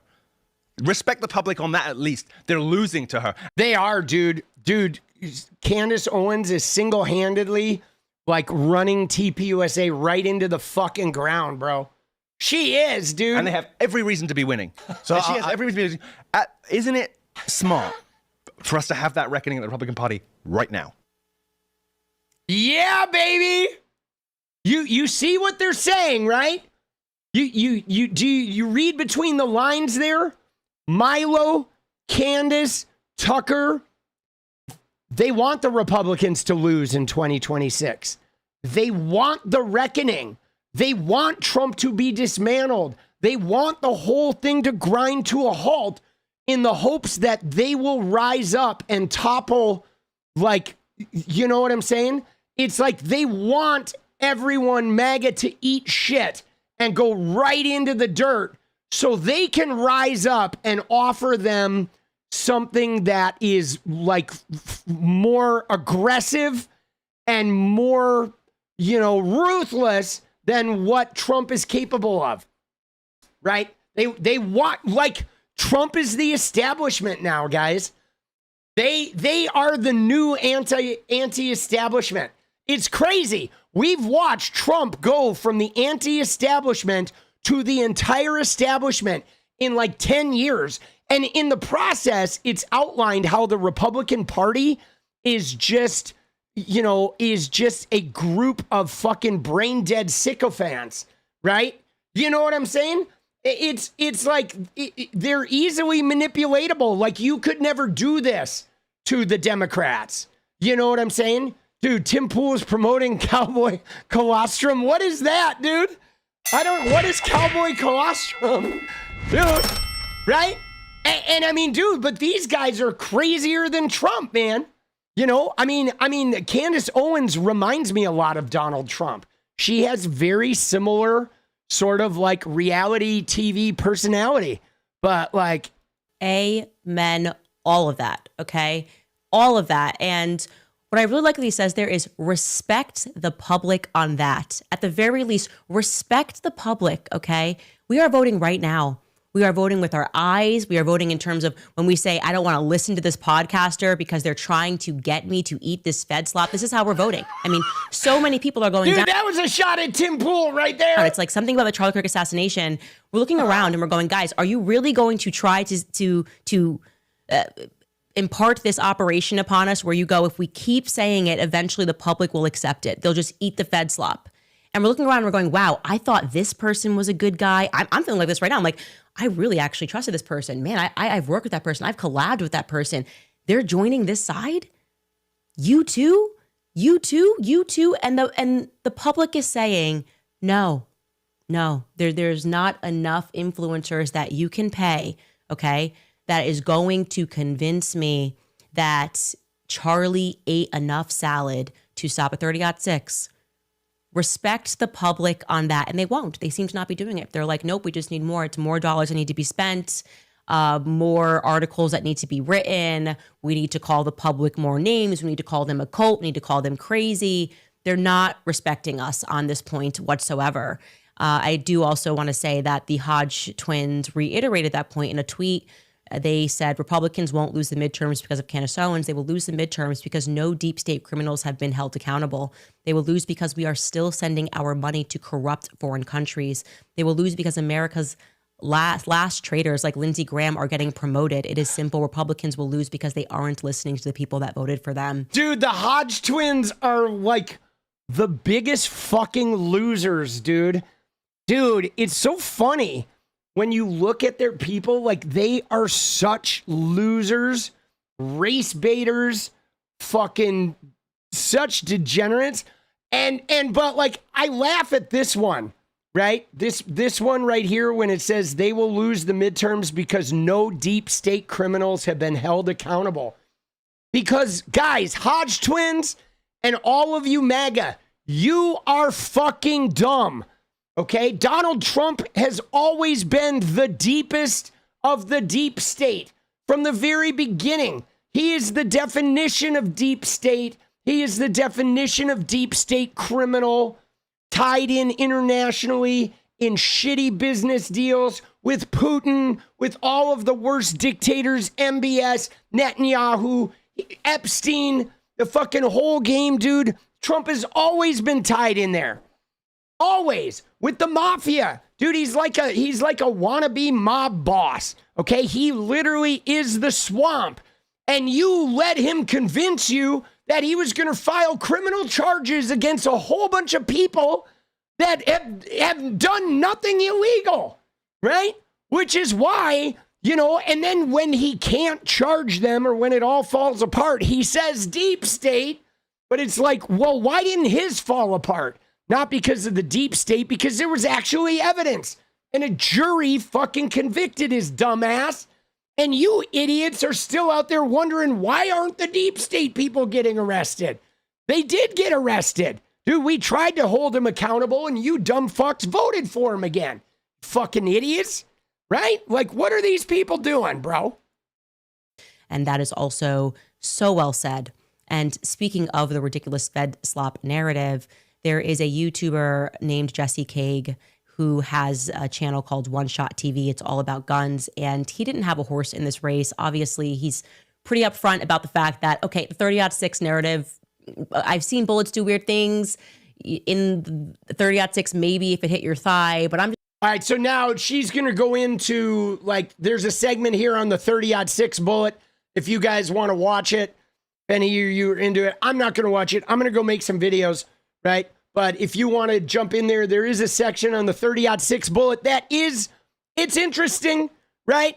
I guess she doesn't go into it in this video. It's in the other video. All right, so never mind.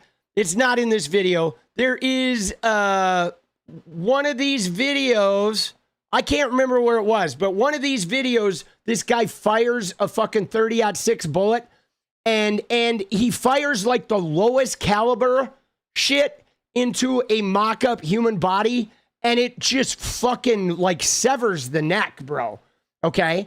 Like there's no way that was like a full caliber bullet fired from a 30-6. I mean, this bullet just severs the fucking neck. And I mean, guys, I grew up in a hunting family, okay? I'm not a hunter. You know, I never went hunting, but like, you know, I fucking saw I saw like deer and shit. You know what I'm saying? Like brought home on the fucking strap to the hood of a fucking car after getting shot by 30-06s. And like, believe me, like that little pinhole wound in Charlie's neck, I just don't believe it came from that fucking gun. And it didn't even come out the back. Like there's no fucking way, bro. You know what I'm saying? It's like, I mean, those bullets are ferocious. Like they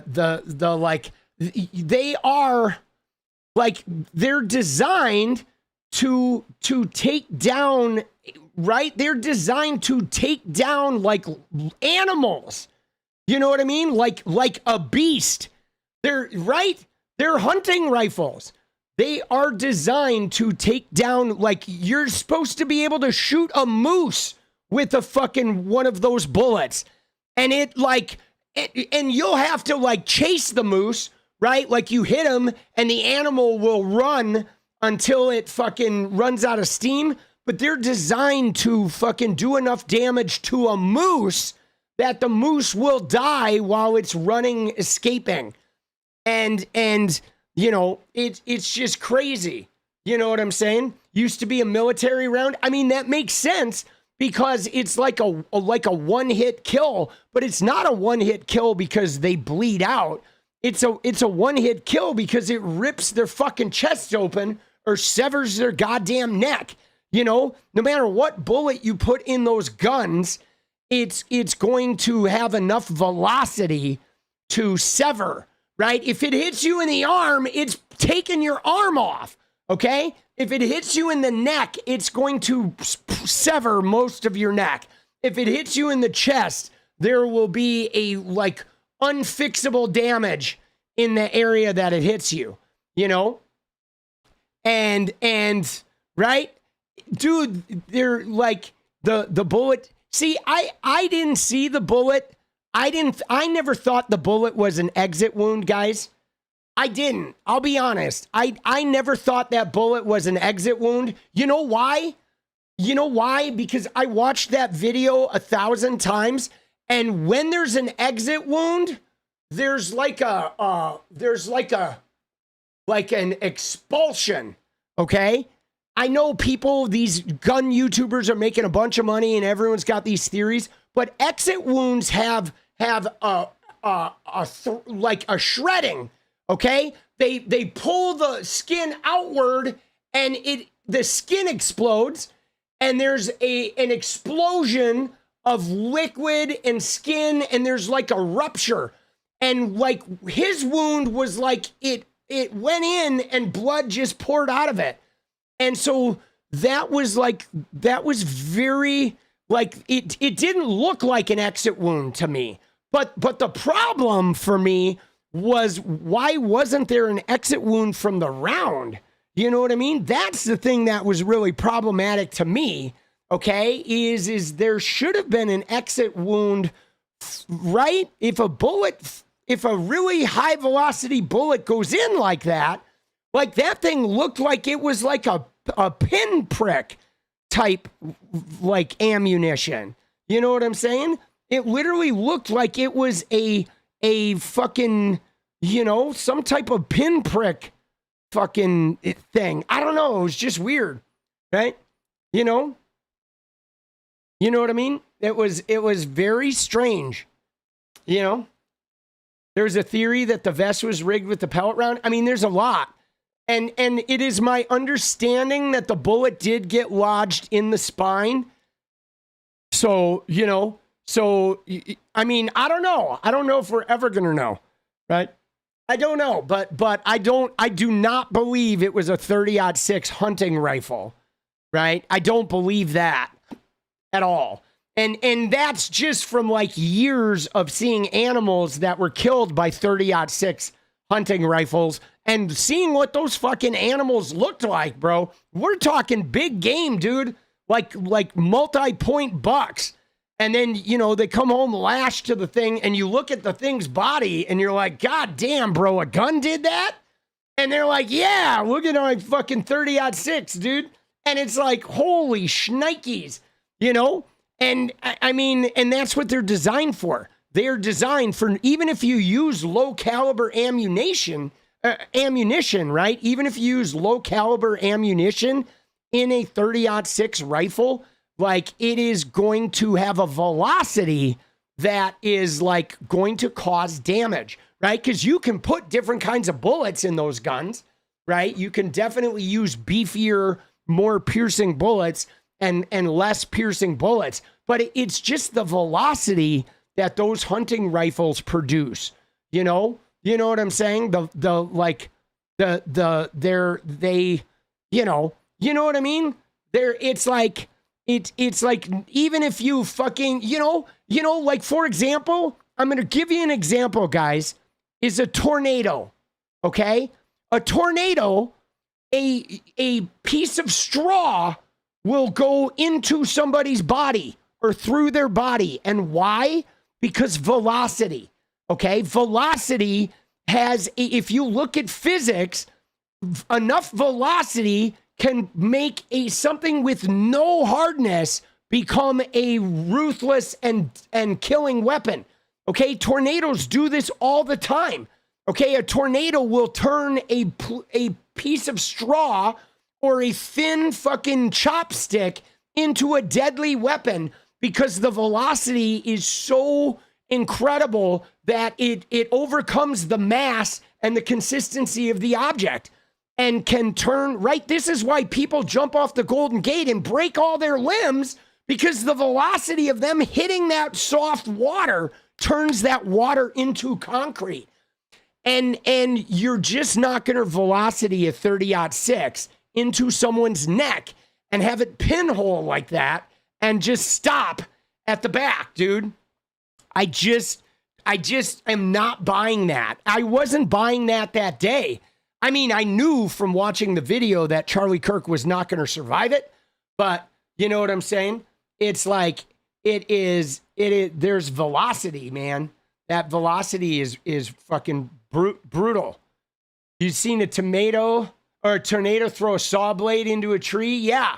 No, dude, that shit is crazy, right? And oh shit, I didn't even realize that. So low caliber is a faster bullet. See, that's even crazier. All right. So now if there's a low fucking caliber bullet, right? Like, oh shit, boss. You know what I'm saying? Why was Tyler on the roof? I don't know. Guys. I don't know. And more's going to be revealed, right? More's definitely going to be revealed and come out, and maybe we'll never know. But I just know that, like, I've seen big game get hit by bullets coming from those, like, hunting rifles, and dude, that shit just fucking, you know what I'm saying? That shit does fucking damage, baby. Damage, right? It does. And I mean, there was a noise though, like the noise, like there was a noise that, like, I don't know, man. That shit was crazy. Yeah, that it just didn't seem like a hunting rifle. It did not seem like a hunting rifle, you know?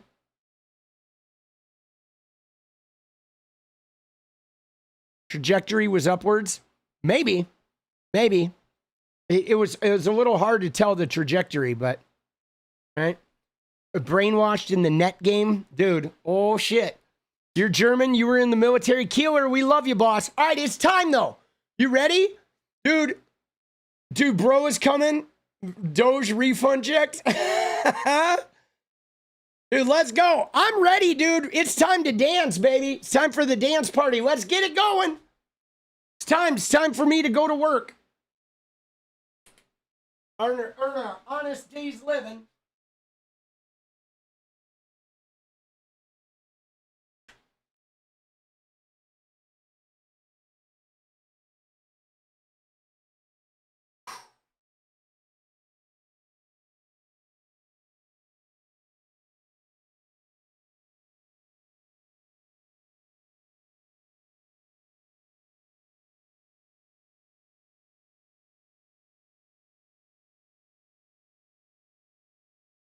Let's go. Let's go, let's go, let's go. Time to stretch, baby. Oh.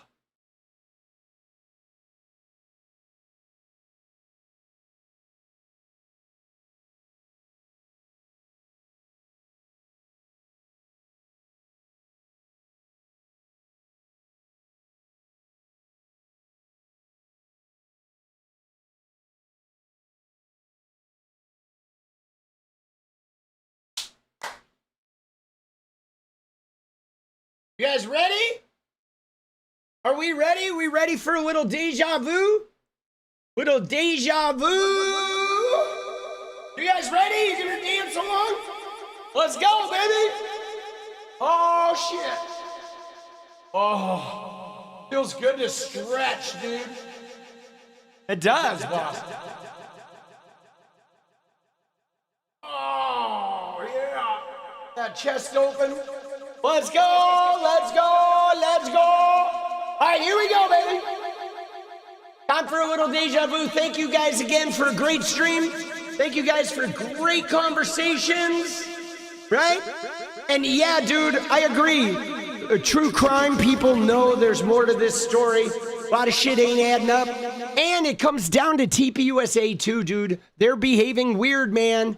They're behaving weird, like putting the head of the chair with Charlie's hat and a shirt and all this performative nonsense, but they're not answering any questions. They're not like, wow, this doesn't add up. Like, why aren't the people at TPUSA wondering this doesn't add up, right? Because everybody else who's watched this thing, we all saw the same goddamn thing, but the people in his organization and Benjamin Netanyahu's running around saying, I didn't kill him, and everyone in the organization are going, wow, there's no questions, right? And like, that's weird. And then Club America, right? They have Club America, they rebranded, and all of a sudden they're going in every fucking school. You know they're full of shit, bro.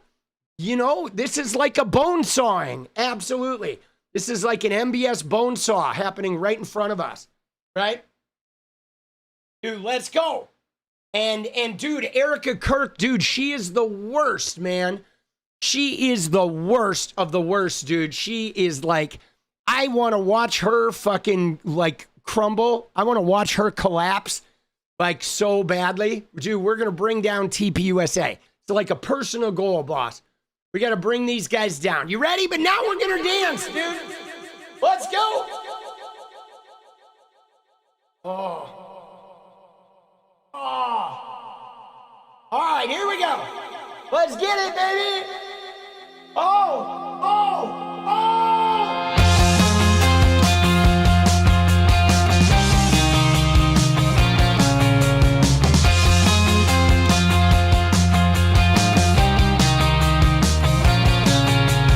Got a lot of choices. I got a lot of ways that I can go. I hear a lot of voices. They have a lot to say, but I don't know. Then hear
feeling that I have now, almost a bit holy. Here we go.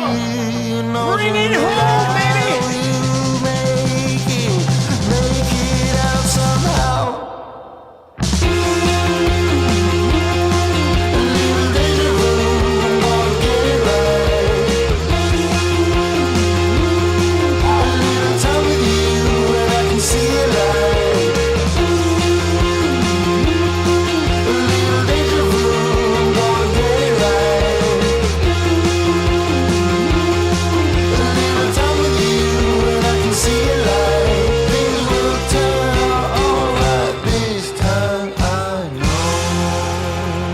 Let's go!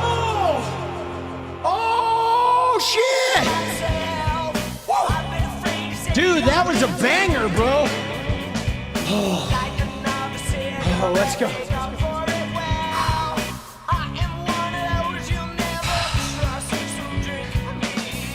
Let's go.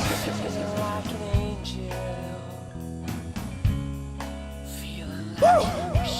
Always did, like an angel. I might be tempted. All right, guys, I will see you tomorrow. Again, thank you for a great stream. Take care of your heads. We got a long way to go, dude. The election, though, was great. It's a big deal, baby. It's a big deal. I will see you tomorrow.